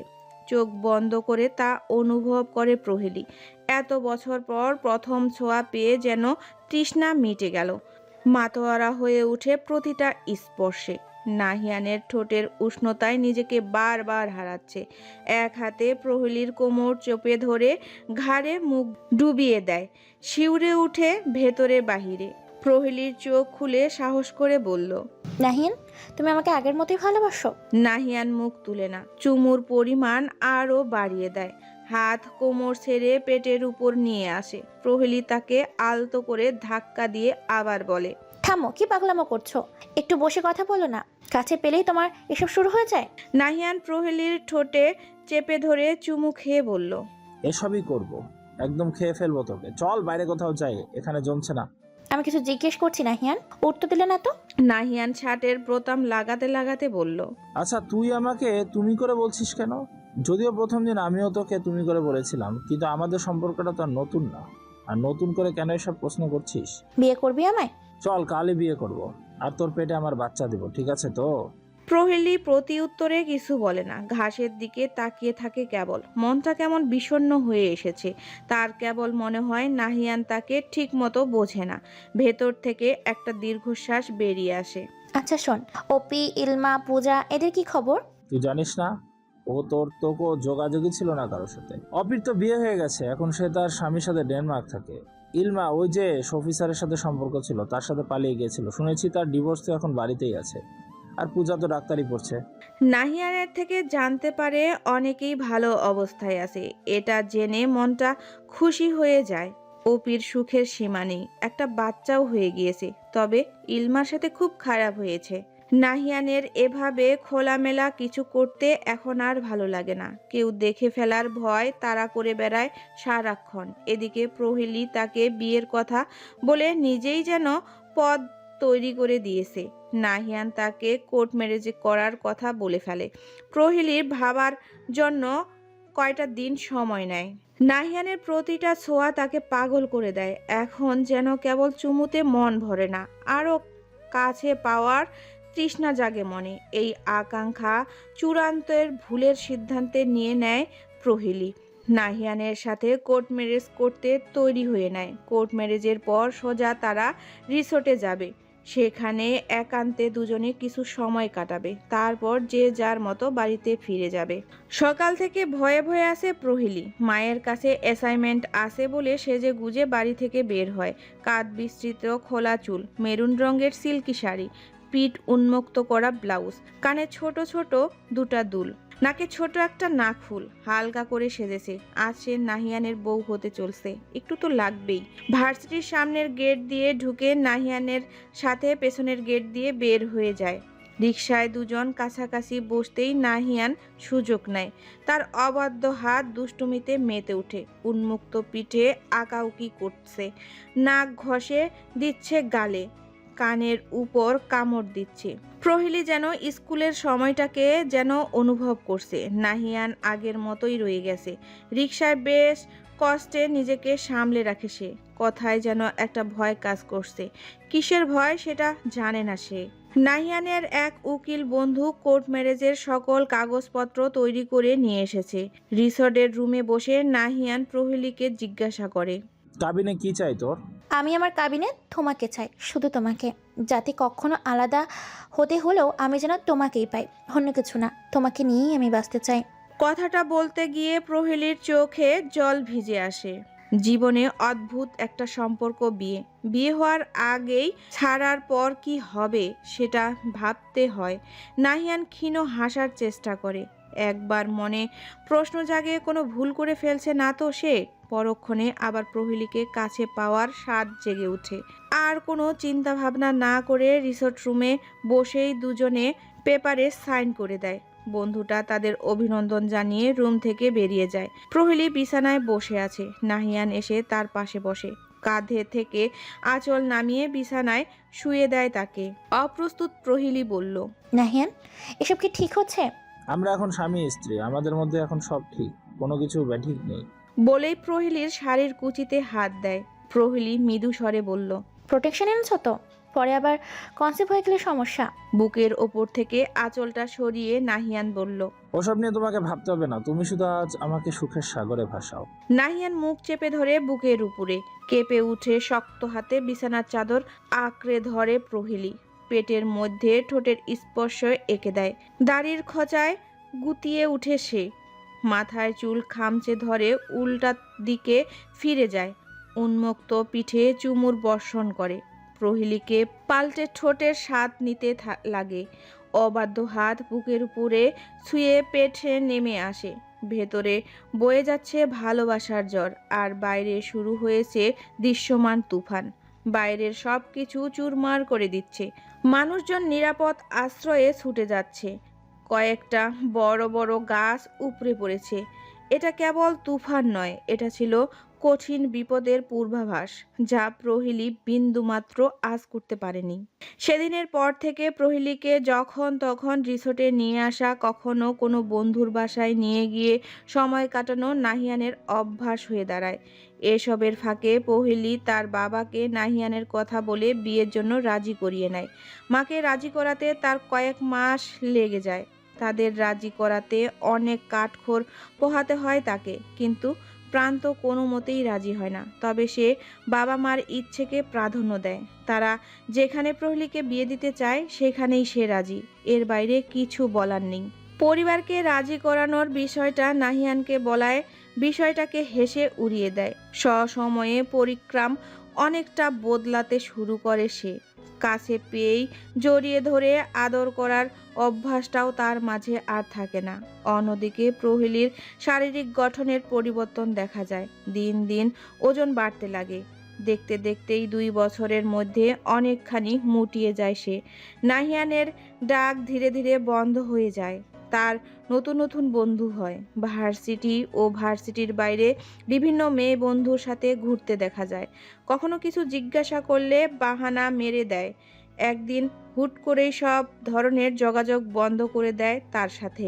কোনো উপায় না পেয়ে প্রহেলী বিবাহিত স্ত্রীর মর্যাদা পাওয়ার জন্য তার দরজায় গিয়ে কড়া নাড়ে। বিয়ের কথা শুনে অদ্ভুত স্বরে সে বলল, বিয়ে? বউ? কি সব বলছো? আমাদের বিয়ে কখন হলো? কি প্রমাণ আছে তোমার কাছে? মজা করছে আমার সাথে, তাই না? আমরা না কোর্ট ম্যারেজ করলাম। প্রহেলী অস্পষ্ট সুরে বলল, ওইটা কেবল একটা পেপার ছিল তোর সাথে শোয়ার জন্য। এমনিতে বললেও হয়তো আমার সাথে শুয়ে যেতি তুই। তোর এমনিতে অনেক জ্বালা ছিল আমাকে কাছে পাওয়ার। প্রহেলির মাথায় যেন আকাশ ভেঙে পড়ে, মনে হচ্ছে যেন চারপাশ অন্ধকারে ছেয়ে যাচ্ছে। চোখের সামনে ঝাপসা দেখছে। এলোমেলো কদম ফেলে দরজায় পিঠ ঠেকিয়ে দাঁড়ায়, চোখের জল মুছে মৃদু হেসে নাহিয়ানের সম্মুখে এসে দাঁতে দাঁত চেপে সজোরে চর বসিয়ে দেয় তার গালে। কখনো ভাবেনি যাকে ভালোবেসেছে তার গায়ে এভাবে হাত তুলতে হবে। কোনো কথা না বলেই বেরিয়ে আসে সে। থরথর করে কাঁপছে শরীর। মাঝ রাস্তায় অজ্ঞান হয়ে পড়ে যায়। তারপর কিভাবে বাড়ি ফিরেছিল কিছুই মনে নেই। সেদিন নাহিয়ান তাকে শেষ মেসেজ পাঠিয়েছিল। অতীতের পাতা পাল্টে বর্তমানে ফিরে আসে প্রহেলি। তুমি নিজেকে একবার দেখো, আমাকে দেখো। বডির সাইজ দেখেছো? বিবাহিত মহিলা টাইপ হয়ে গেছো, মনে হয় এক বাচ্চার মা। এই তোমার সাথে আমার এখন ঠিক চায় না, তুমি তোমার মতো কাউকে খুঁজে নিও। ঝিলের পাড়ে বসে আরো একবার মেসেজটা পড়ে নেয় প্রহেলি। অতীত যতটা মধুর ছিল ঠিক ততটাই তিক্ততায় ভরা। আজ সে তার অতীতের স্মৃতিকে এই ঝিলে ডুবিয়ে হত্যা করে যাবে। সিমটা খুলে ভেঙে ফেলে দেয় প্রহেলি। সন্ধ্যা নেমে এসেছে, সে খেয়ালই নেই তার। নাহিয়ানের কাছে আর যাবে না সে, বাড়ি ফিরতে হবে তাকে। মা বাবার পছন্দ মতোই বিয়ে করবে। সন্ধ্যায় বাড়ি গেলে প্রান্তর রেগে যায়, তড়িঘড়ি করে রিক্সা খুঁজতে লাগে। একটা রিক্সাও যেতে রাজি হচ্ছে না। মাগরিবের আজান চারিদিকে মধুর ধ্বনি তুলে প্রহেলির মাথায় কাপড় টেনে দেয়। জীবনে যত পাপ করেছে জানে না এই পাপের ক্ষমা কখনো পাবে কিনা। তবু একবার খোদার পথে ফিরবে সে, শতবার মাপ চাইবে। কে জানে, একবার মাপ পেলে পেতেও পারে। পথটা ভুলেও যেন অনেকেই সঠিক করার আকাঙ্ক্ষা নিয়ে সে পথে পা বাড়ায়। প্রাপ্তির খাতায় সাময়িক সুখ আর শত আঘাত লিখে যখন গন্তব্যে পৌঁছাতে পারে না, তখন আবার পুরনো অবস্থানে ফিরে আসতে চায় ঠিক পথে চলার আশায়। কিন্তু ততদিনে অনেক কিছুই হারিয়ে ফেলে, যা ফিরে পাওয়ার মুশকিল হয়ে দাঁড়ায়। অনার্স তৃতীয় বর্ষের ফাইনাল পরীক্ষা দেওয়ার পর এই নিয়ে চতুর্থবারের মতো কনে দেখানো হয় প্রহেলিকে। পাত্রপক্ষ সব দিক পছন্দ করলেও মোটা হওয়ার কারণে বিয়ের পর্যন্ত কথা আর আগায় না। এতবার প্রত্যাখ্যানের পর বিয়ের চিন্তা মাথা থেকে ঝেড়ে ফেলে দেয় সে। নাহিয়ানের সাথে ব্রেকআপ হওয়ার পর এতটাই ভেঙে পড়েছিল যে অনার্সের ইয়ার ড্রপ দিয়ে পিছিয়ে গিয়েছে। এবার অনার্সটা শেষ করে চাকরি করার সিদ্ধান্ত নিয়ে পড়ায় মনোযোগ দেয়। স্বাস্থ্য কমানোর জন্য প্রথম ডায়েট করত, কিন্তু পরবর্তীতে এসব বাদ দিয়ে কেবল সুস্থ থাকার জন্য কিছু শারীরিক ব্যায়াম করে। এই স্বাস্থ্য কমলেও তার কিছু যায় আসে না, আর থাকলেও কিছু যায় আসে না। এভাবে তাকে দেখে কেউ বিয়ে করলে করুক, না করলে নাই। কলিং বেলটা বিরতি টেনে বেজে যাচ্ছে। প্রহেলি এসে দরজা খুলতেই সামনে একজন ভদ্রলোককে দেখা যায়। চেহারাটা পরিচিত মনে হচ্ছে, তবু চিনতে পারে না। কৌতূহল ধরে রেখে জিজ্ঞাসা করলো, তাকে চাই? তুমি প্রহেলি না? ভ্রুযুগল কিঞ্চিত কুঁচকে বলল, হ্যাঁ, কিন্তু আপনাকে তো ঠিক চিনলাম না। আমি মেহরব, চিনতে পেরেছ? অবাক দৃষ্টিতে তাকিয়ে থাকে প্রহেলি। তাকে চোখের সামনে জীবিত অবস্থায় দেখা যেন কল্পনা মনে হচ্ছে। এই মেহরাব যে প্রেমে ব্যর্থ হয়ে সুইসাইড করেছিল, কিন্তু সে কিভাবে বেঁচে আছে এটাই ভাবাচ্ছে তাকে। ট্যাবলেট? প্রহেলি বেফাস বলে ফেলে। মেহরাব শব্দ করে হেসে বলল, হ্যাঁ, তোমাদের সেই ট্যাবলেট। ভেতরে আসতে বলবা না? ভেতরে নিয়ে ড্রয়িং রুমে বসায় তাকে। সেদিনের ট্যাবলেট এখন আর ট্যাবলেটের মতো পিচ্ছি নেই। দেখতে কেমন সাহেব সাহেব লাগছে তাকে। প্রহেলি তার সামনের সোফায় বসে পড়ে। তোমাদের মনে নিশ্চয়ই অনেক প্রশ্ন, তাই না? পরিষ্কার করে দিচ্ছি সব। আসলে আমি সুইসাইড করতে চেষ্টা করেছিলাম সত্য, কিন্তু সেদিন ভাগ্যক্রমে বেঁচে যাই। শরীরের বেশ কয়েকটি হাড় গোড় যদিও ভেঙে গিয়েছিল। বলেই আবার হেসে দেয় সে। আফরা খাতুন আসতেই প্রহেলি তাদের পরিচয় করিয়ে দেয়। তিনি বাঁকা চোখে তাকিয়ে তাদের সাথে বসে পড়েন।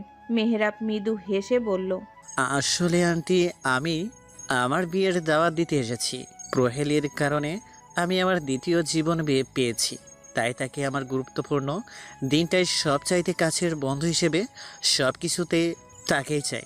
তার মেয়ে কিভাবে এই ছেলেকে দ্বিতীয় জীবন দিয়েছে বুঝতে পারে না আফরা খাতুন। তখন মেহরাব নিজেই বলে, এসএসসি পরীক্ষার পেপার যখন রিজেক্ট করানো হয় তখন তার ফেল এসেছিল। পরের বার আর রিজেক্ট করানোর কোনো মানেই ছিল না, কিন্তু প্রহেলি পূজা মিলে সোহেল স্যারের সাহায্যে বোর্ড ফি দিয়ে দ্বিতীয়বারের মতো রিজেক্ট করায়। আর তখন তার রেজাল্ট পাস চলে আসে, A+ পেয়ে পাস করে যায় সে। সেদিন যদি তারা এই সাহায্য না করত তবে হয়তো আজ সে এই পজিশনে থাকতো না। মেহরাব আজ টেলিভিশনের একজন সংবাদকর্মী, ATN নিউজের নিউজ রিপোর্টার সে। প্রহেলিকে এতদিন অনেক খুঁজেছিল সে, কিন্তু কথাও পায়নি। হঠাৎ করে যখন জানতে পারে সে এই শহরে আসে তখন দেখা করতে চলে আসে, আর এই সুযোগে বিয়ের দাওয়াতটাও দিয়ে যায়। আজ প্রথমবারের মতো মেয়ের উপর গর্ব হচ্ছে আফরা খাতুনের। চোখ মুখে মিশে আছে অপূর্ব এক হাসি। দাওয়াত গ্রহণ করেন তিনি। প্রহেলি যাবে বিয়েতে, সাথে তিনিও যাবেন। বিয়ের কার্ড খুলে কনের নাম পড়ে আর একবার চমকে উঠে প্রহেলি। মেহেরাব আর কাউকেই নয়, তার ফুফাতো বোন এলিনাকে বিয়ে করছে। দুদিন আগে তার ফুপু এসে দাওয়াত দিয়ে গিয়েছে। এই কনভেনশন সেন্টারে কনে ও বরের একসাথে গায়ে হলুদ, বিয়ে ও রিসেপশনের অনুষ্ঠান রাখা হয়েছে। যে কোনো একটাতে উপস্থিত থাকা মানে দুটোতেই উপস্থিত থাকা, তাই প্রহেলিও আর মানা করে না। আজ মায়ের সাথে মেহেরাবের গায়ে হলুদের অনুষ্ঠানে যাবে প্রহেলি। আয়নার সামনে দাঁড়িয়ে নিজেকে একবার দেখে নেয়। 80 কেজি থেকে 65 কেজিতে নেমে এসেছে ওজন। অতটাও মোটা লাগছে না তাকে, তবে গালটা একটু ফোলা ফোলা লাগছে, কিন্তু তবুও নিজের কাছেই নিজেকে আজ ভীষণ মায়াবী লাগছে।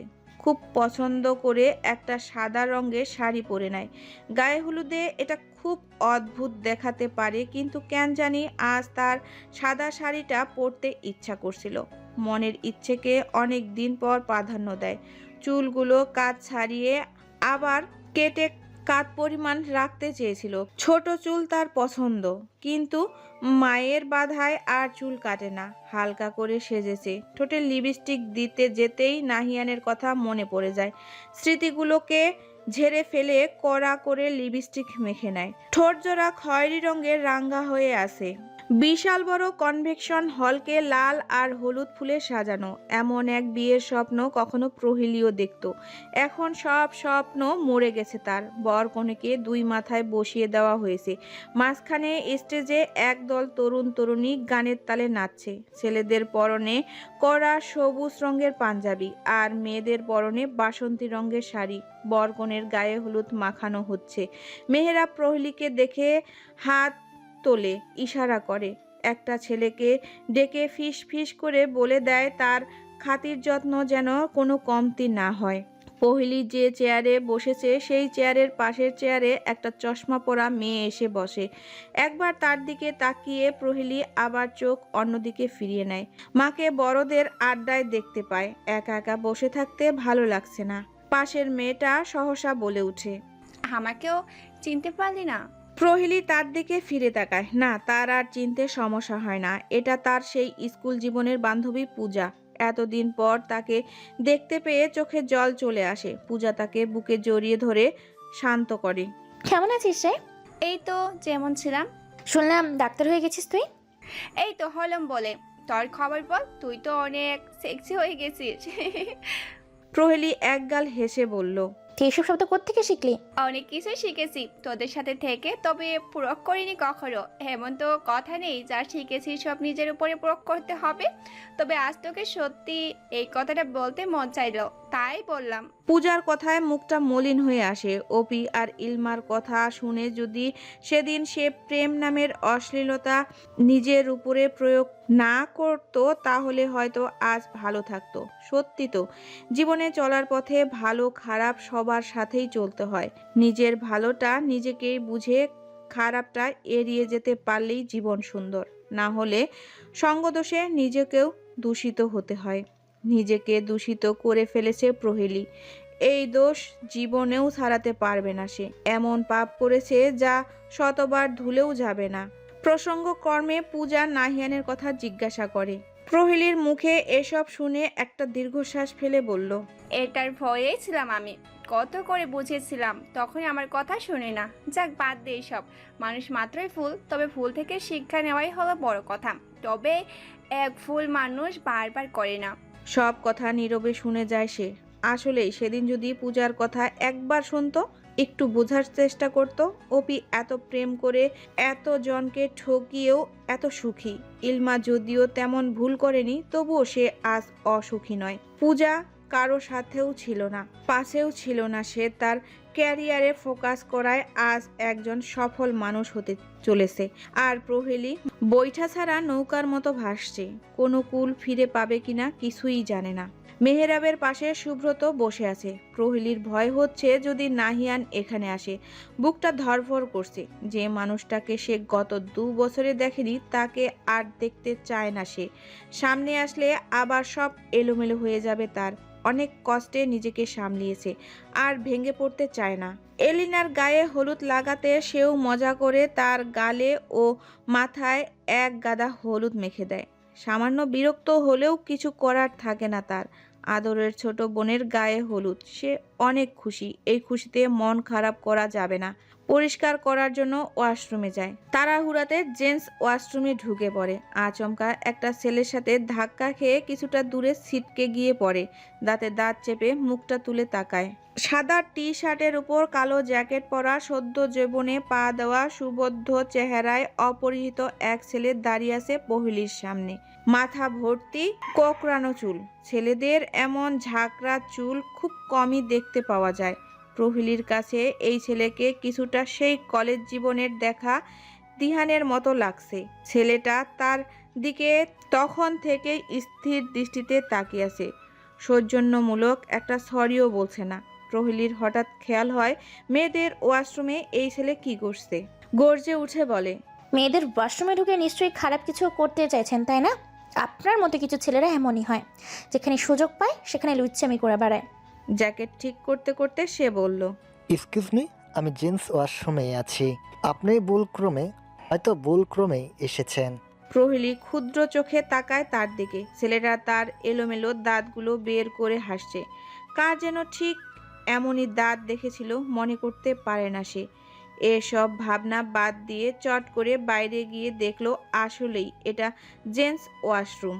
চোখ বন্ধ করে রাগটা নিজের উপরেই ঝাড়ে। ইচ্ছে করছে এখন নিজের মাথার চুল নিজেই ছিঁড়ে ফেলতে। এভাবে লজ্জায় পড়তে হলো তাকে। ছেলেটা ওয়াশরুম থেকে বেরিয়ে একবার তার দিকে তাকিয়ে ঠোঁট বাঁকিয়ে হাসে, তারপর সোজা হেঁটে চলে যায়। তার এই অদ্ভুত হাসির অর্থ খুঁজে পায় না সে। প্রহেলি মুখ থেকে হলুদ ধুয়ে পরিষ্কার করে বাহিরে আসে। সাজগোজ নষ্ট হয়ে গিয়েছে। হলরুমে আসতেই দেখে অনেকেই এই ঝাঁকড়া চুলের ছেলের সাথে ছবি তুলছে। কেউ কেউ এসে অটোগ্রাফ নিচ্ছে। প্রহেলি পূজার কাছে এসে জিজ্ঞাসা করলো, কে রে এই ছেলে? এইভাবে লোকজন তার সাথে ছবি তুলছে কেন? পূজা অবাক দৃষ্টিতে তাকিয়ে জিজ্ঞাসা করলো, ও মা, তুই তাকে চিনিস না? না, কেন? সে কি কোনো সেলিব্রিটি? সেলিব্রিটি তো, নাম দিয়ান রহমান, জাতীয় দলের ক্রিকেট প্লেয়ার। তবে মেহরাবের হলুদে কিভাবে এলো সেটাই জানি না। মেহরাবকে জিজ্ঞাসা করতে হবে। জানিস, দিয়ান অনেক ভালো গানও গায়। চল না একটা সেলফি তুলে আসি। তুই গেলে যা, গিয়ে সেলফি তুলায়, আমার এত শখ নেই। প্রহেলি এবার নিশ্চিন্ত হয়ে নেয়। এই দিয়ানই সেই দিয়ান যার সাথে তার চট্টগ্রামে দেখা হয়েছিল। পাড়ার মাঠে তাকে কত খেলতে দেখেছে, অথচ টিভির পর্দায় কখনোই দেখা হয়নি। মোবাইলের দিকে দৃষ্টি নামায় সে।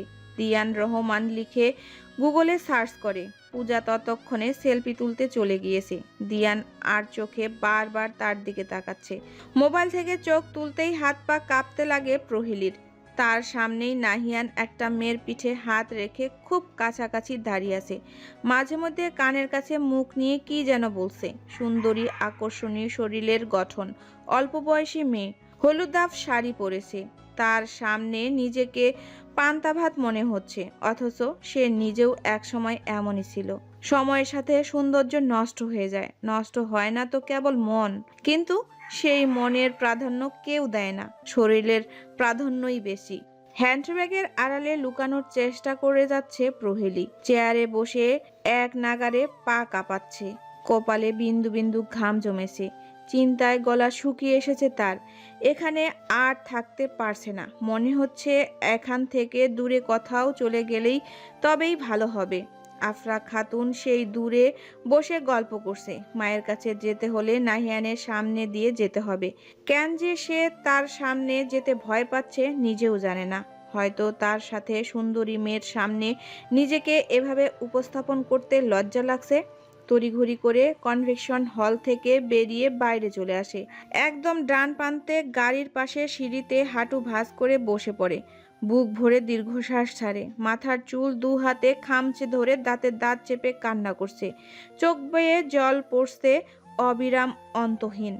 মাথাটা হাঁটুর উপর রেখে চোখ বন্ধ করে আসে।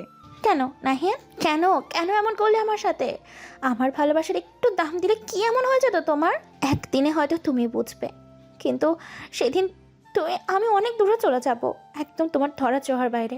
বলেই সেই কান্নার মাত্রা বাড়িয়ে দেয়। নাহিয়ান অন্য সম্পর্কে কিভাবে জড়িয়ে গেল? তাদের এত এত স্মৃতি কিভাবে সে ভুলতে পারলো?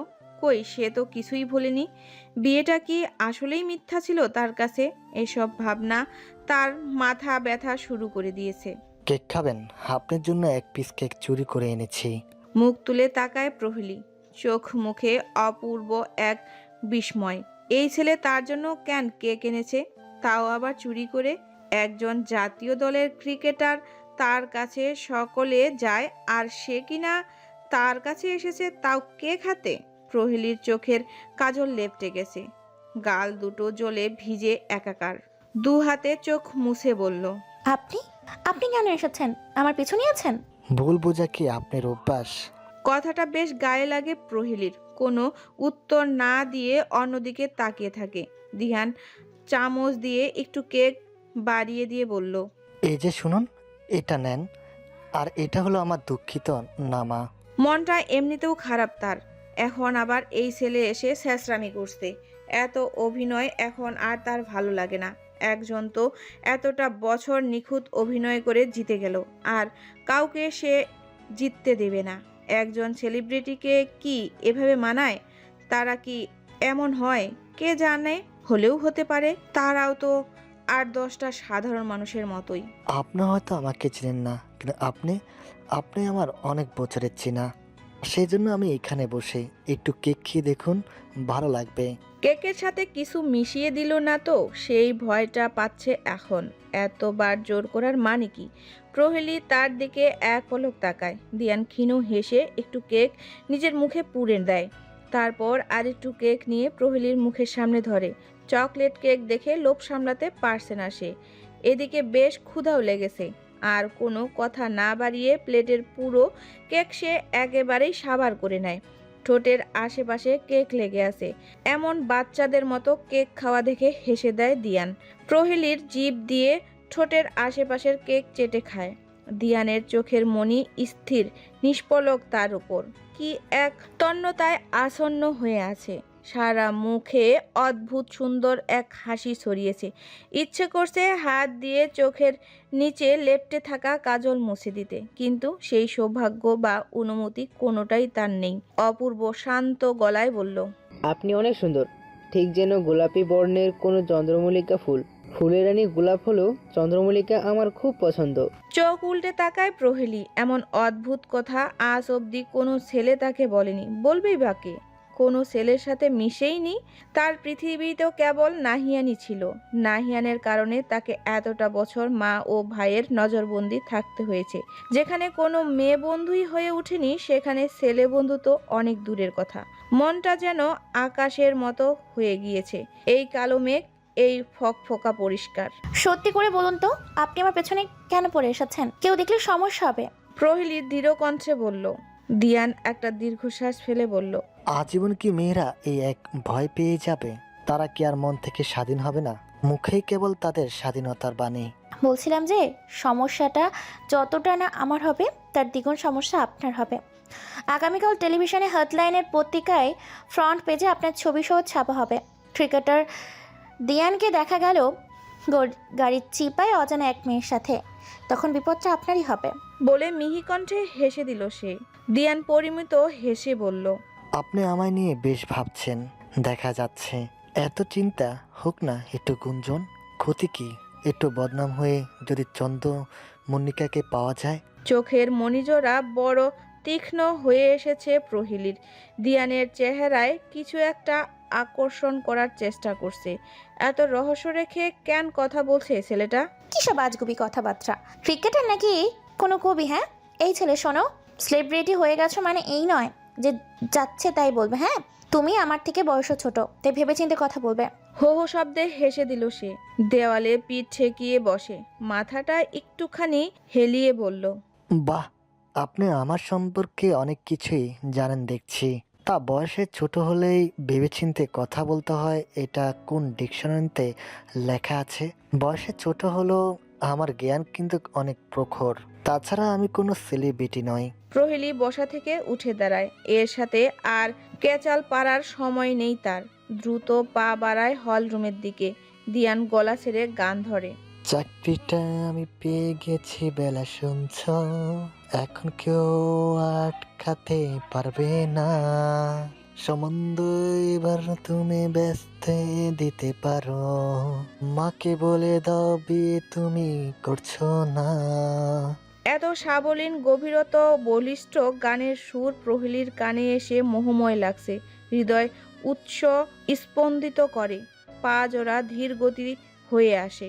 মন চাইছে মানুষটা আরও গান গেয়ে যাক, আর সে নীরবে বসে শুনতে থাকুক। কাউকে মুগ্ধ করতে হলে খুব বেশি কিছুর প্রয়োজন নেই।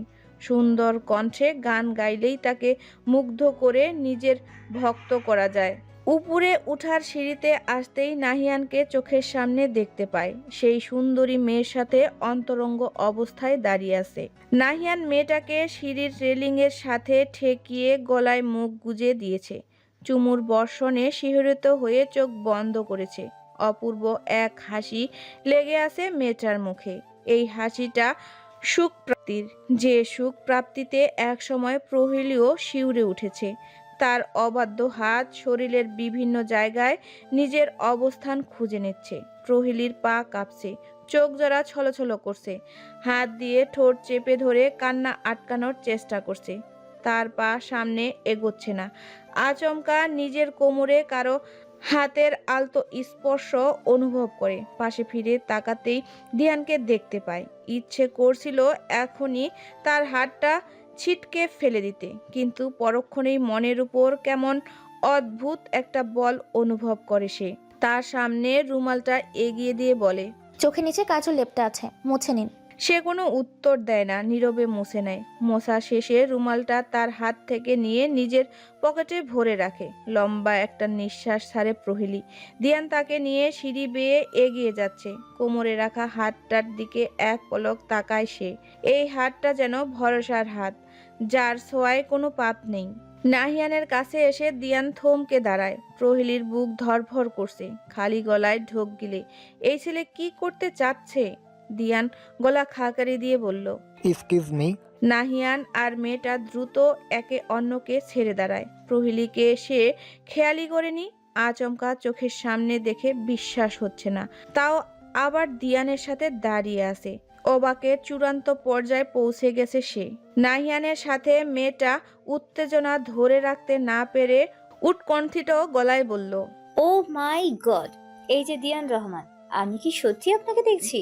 আমার নাম রাইমা, আমি আপনার অনেক বড় ফ্যান। প্লিজ একটা সেলফি আর একটা অটোগ্রাফ।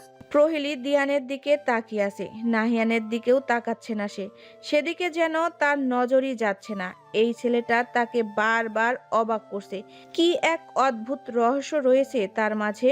দিয়ান মৃদু হেসে বলল, অ্যাবসলিউটলি, এখন নো সেলফি, নো অটোগ্রাফ। কারণ এখন আপনার সাথে সেলফি তুলতে হলে এই যে আমার পাশে মহারানীকে দেখছেন, তাকে ছাড়তে হবে। কিন্তু আমি তাকে ছাড়তে চাচ্ছি না, এইভাবে আজীবন ধরে রাখতে চাই।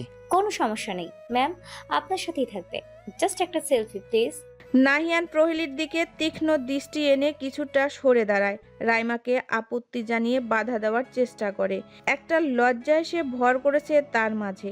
রাইমা তার কথায় পাত্তা না দিয়ে দিয়ানকে আবারও মিনতি করে।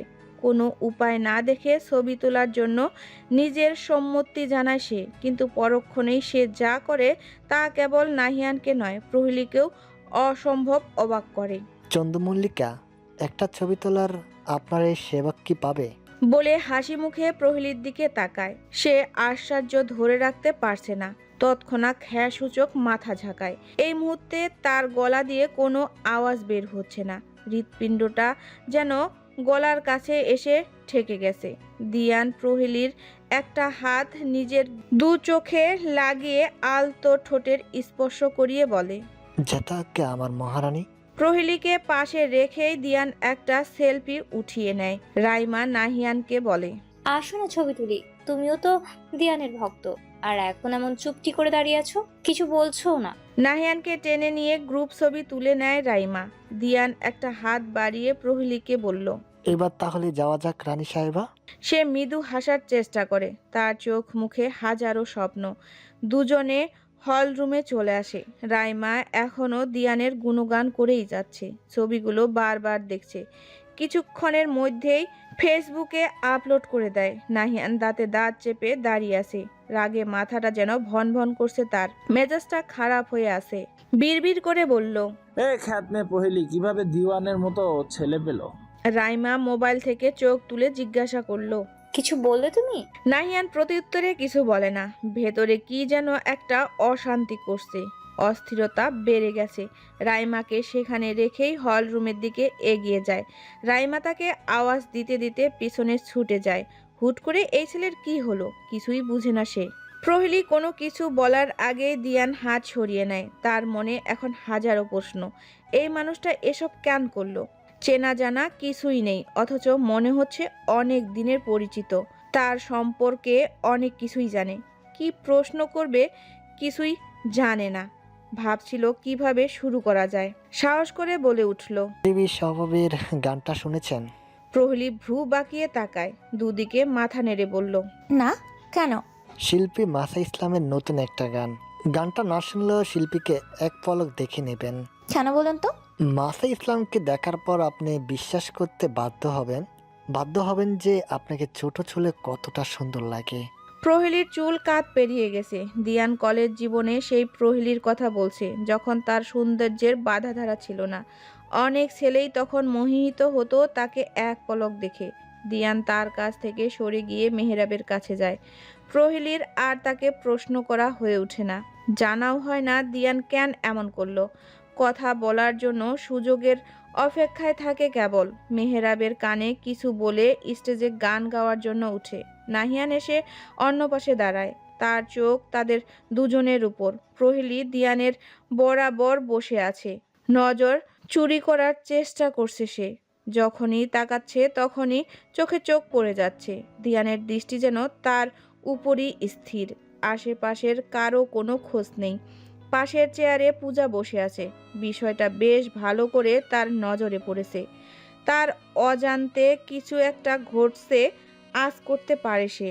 দিয়ান গিটারে টুংটাং আওয়াজ তুলে ভারী আবেগী স্বরে বলল, তুমি শীতল নদী মোহরী, আমি শুদ্ধ ক্ষুধার্ত এক প্রাণ প্রহরী। টুপ টুপ দিয়ে ডুব জল গভীরে, হৃদয় স্বীকার করে আসবো ফিরে নদীর তীরে।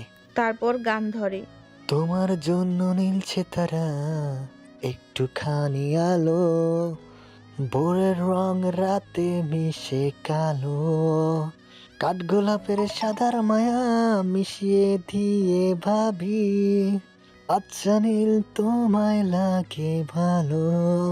তার চারপাশে অনেকেই ভিড় জমায়। একদিকে গানের আসর জমেছে, অন্যদিকে আফরা খাতুন এসে প্রহেলিকে নিয়ে বাড়ি ফিরে আসে। প্রহেলি এত দ্রুত আসতে চাচ্ছিল না, দিহানের সাথে তার কথা রয়ে গেছে, কিন্তু মাকে বলার সাথে সাথে নিয়ে গিয়েছে। এখন জোর করে সেখানে থাকতে পারবে না। পূজা আর মেহেরাবের থেকে বিদায় নিয়ে বাড়ি ফিরে আসে। গান শেষ করে দিয়ান তাকে অনেক খুঁজে, কিন্তু কোথাও পায় না। পূজার কাছে এসে জিজ্ঞাসা করে, আপনার বান্ধবী কি চলে গেছেন? আচমকা কারো কথা শুনে পাশ ফিরে তাকায় পূজা। দিয়ানের এমন প্রশ্ন করতে দেখে মনের সন্দেহটা আরো প্রখর গাঢ় হয়। ভ্রুজোড়া কিঞ্চিত কুঁচকে বলল, কেন? থাকার কি কোনো কথা ছিল? কথাটা শুনে সে অপূর্ব হাসে, মাথা চুলকে সোজা হয়ে দাঁড়ায়। বরকনেকে মেহেদি পরানো শুরু হয়েছে। এখানে আর থাকতে ভালো লাগে না তার।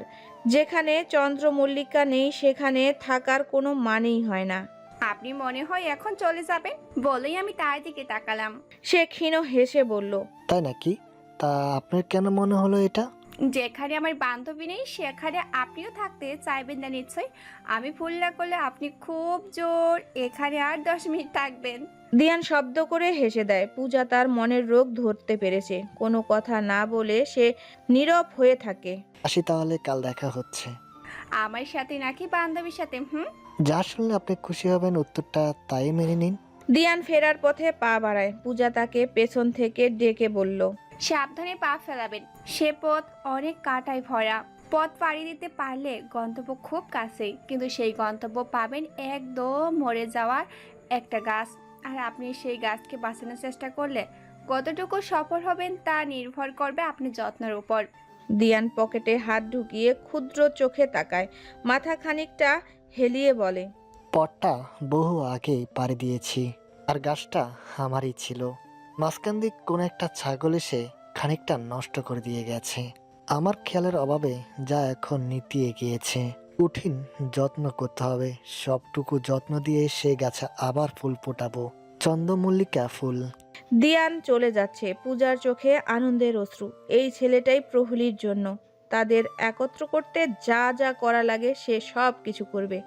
কিছু সীমা লঙ্ঘন করে যদি দুটো মানুষকে সুখের গন্তব্যে পৌঁছানো যায় তাহলে সেটা যতই কঠিন হোক তা সে করবে। নিজের সাথে নিজের একটা প্রতিজ্ঞা তার। নাহিয়ান গতকালের কথা কিছুতেই ভুলতে পারছে না। তার চোখ সারাক্ষণ দিয়ান আর প্রহরীর উপরেই ছিল। তাদের চোখে চোখে এভাবে তাকানো যেন অন্তর জ্বালিয়ে পুড়িয়ে ছারখার করে দিয়েছে। তার মাথায় এখন একটাই ভাবনা, এই মেয়েকে একটা কঠিন শিক্ষা দিতে হবে। নাহিয়ানকে পাত্তা দেয়নি এই মেয়ে, কত বড় সাহস! স্কুলে প্রহরীর জন্য কত অপমান সহ্য করতে হয়েছে তাকে। যে স্যার ম্যাডামদের প্রিয় ছিল, সব সময় ক্লাসের মূল আকর্ষণ তার উপর ছিল, বাবা মায়ের কাছে কত কথা শুনতে হতো।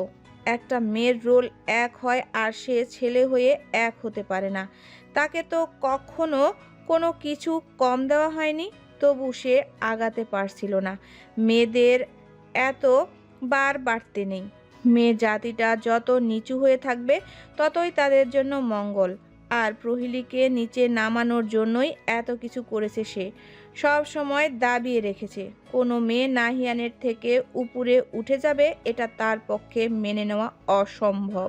সে খেয়ে ফেলে দেওয়া মেয়ে তার চাইতে ভালো কেউ পাবে, এটা কখনোই হতে পারে না। প্রহরী তার কাছে এখন উচ্ছিষ্ট খাবার হয়ে গিয়েছে।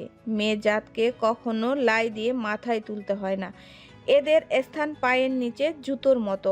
যতদিন প্রয়োজন ততদিন প্রিয়, প্রয়োজন ফুরালেই ছুঁড়ে ফেলে দিতে হয়। যত্ন করে রাখা বোকামি।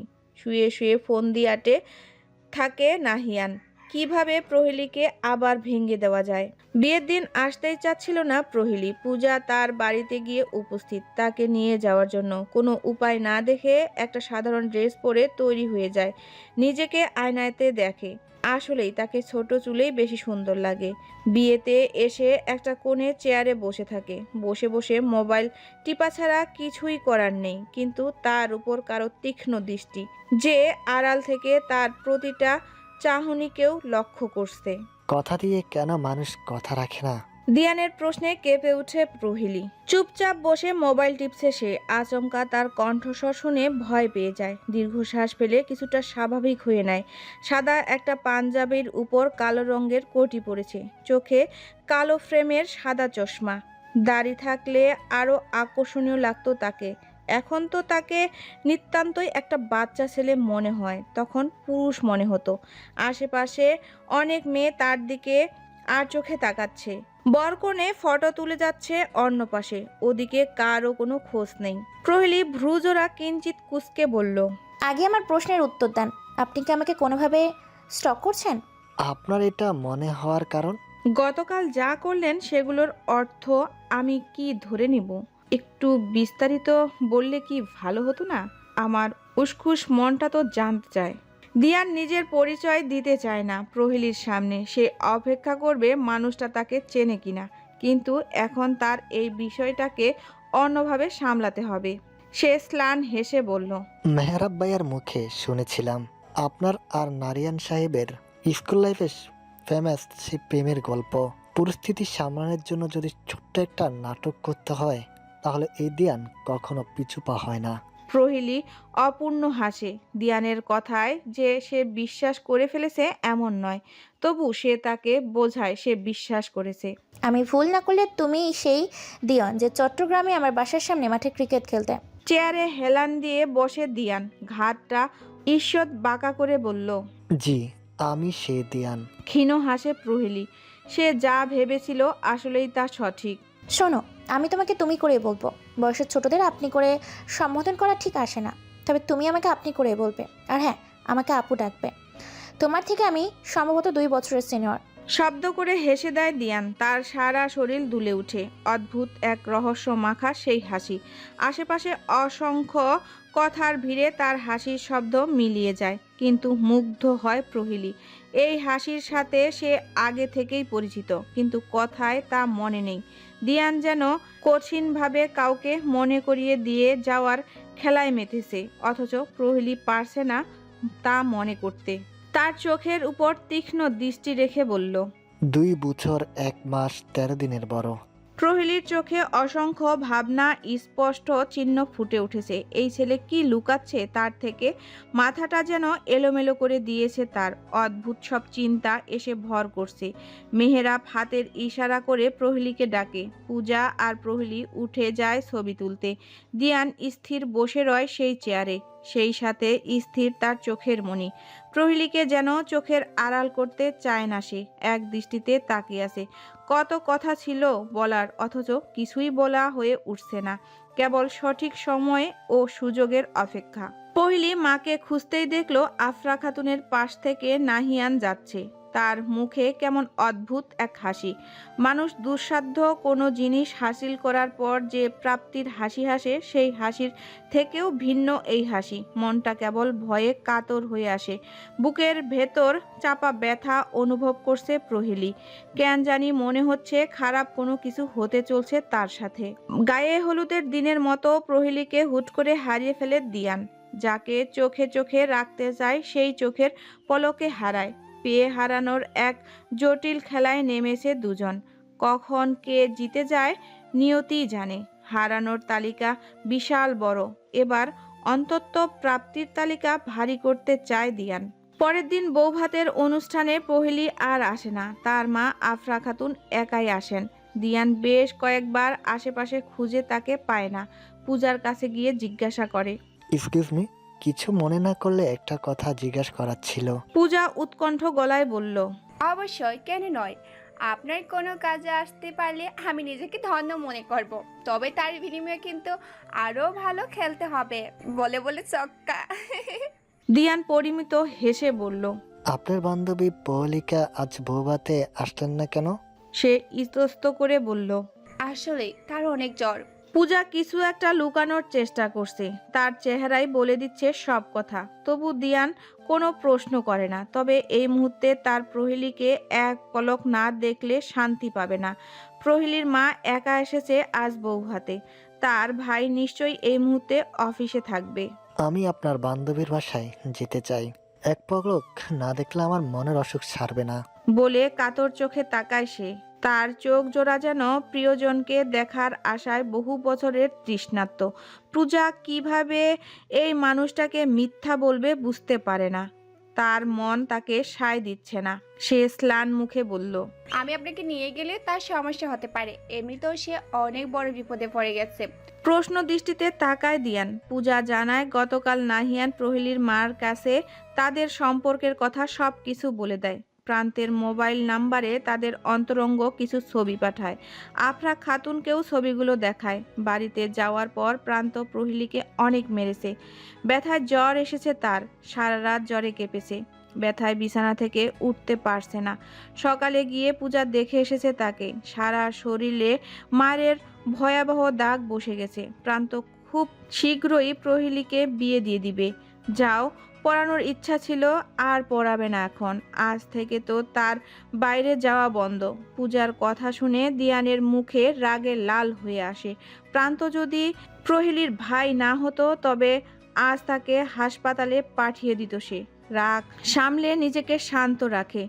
সর্বরকম পরিস্থিতি থেকে বেরিয়ে আসার অসাধারণ এক ক্ষমতা নিয়ে এসেছে সে। পূজাকে সাথে নিয়ে প্রহ্লিদের বাড়িতে চলে আসে দিয়ান ঠিক দুপুরবেলা। আকাশে ফকফকা রোদ। এই মুহূর্তে প্রান্ত বাড়িতে নেই, অফিসে আছে সে। আফরা খাতুন তো বৌভাতের অনুষ্ঠানে, তার আসতে অন্তত বিকেল হয়ে যাবে। বাসায় কেবল কাজের মেয়ে।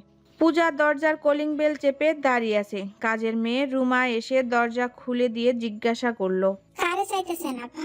আমি প্রহেলির বান্ধবী পূজা, তার সাথে দেখা করতে এসেছি। ইতস্তত করে বলল। রুমা পূজার পা থেকে মাথা অবধি একবার তাকায়, তারপর বলে, আপার লগে কেউ দেখা করার মানা আছে। প্রান্ত ভাইয়া জানলে আমার চাকরি নট করে দেব। আপনি কি প্রহেলিকে একটু ভালোবাসেন না? আমি আসলে তার জন্য ডাক্তার সাথে নিয়ে এসেছিলাম। রাত থেকে তার ভীষণ জ্বর, ডাক্তার দেখিয়ে চলে যাব। ততক্ষণে দিয়ান এসে তার পাশে দাঁড়ায়। সাদা পাঞ্জাবি, চোখে চশমা আর হাতে কালো একটা ব্যাগ। এই ছোট্ট ছেলে ডাক্তার হতে পারে এই বিষয়ে সন্দিহান রুমার। তার দেখা সব ডাক্তাররা ফর্সা, একদম দুধের মতো, কিন্তু তাদের পেট মোটা হয়, মাথায় টাক থাকে আর বয়স 40 ঊর্ধ্বে হয়। তবু পূজার অনুরোধে ভেতরে ঢুকতে দেয় সে তাদের, কিন্তু সময় কেবল 20 মিনিট। এর বেশিক্ষণ ট্রিটমেন্ট করা যাবে না। তাড়াতাড়ি দেখে ঔষধ দিয়ে যেতে হবে। তার কথা মতো রাজি হয়ে যায় তারা।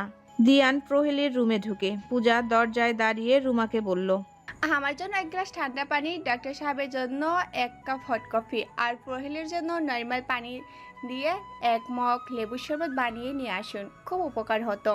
এসব কাজ দেওয়ার উদ্দেশ্য যাতে রুমা এখানে উপস্থিত না থাকে, না হলে সে এখান থেকে এক পাও নড়বে না।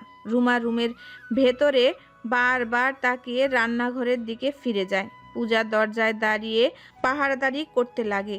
দিয়ান বিছানার কাছে এসে শিউরে ওঠে। একটা মানুষকে কেউ এভাবে জানোয়ারের মতো মারতে পারে? হলুদ ড্রেসে তাকে একদম সর্ষে ফুল মনে হচ্ছে, কিন্তু এই ফুলের গায়ে কত শত আঘাতের চিহ্ন। হাতের বিভিন্ন জায়গায় রক্ত জমাট বেঁধেছে, ঠোঁটের কোণ কেটে গেছে। দিয়ান হাঁটু ভাঁজ করে তার মাথা বরাবর ফ্লোরে বসে পড়ে। চোখ বেয়ে 2 ফোঁটা জল টুপ করে গড়িয়ে পড়ে।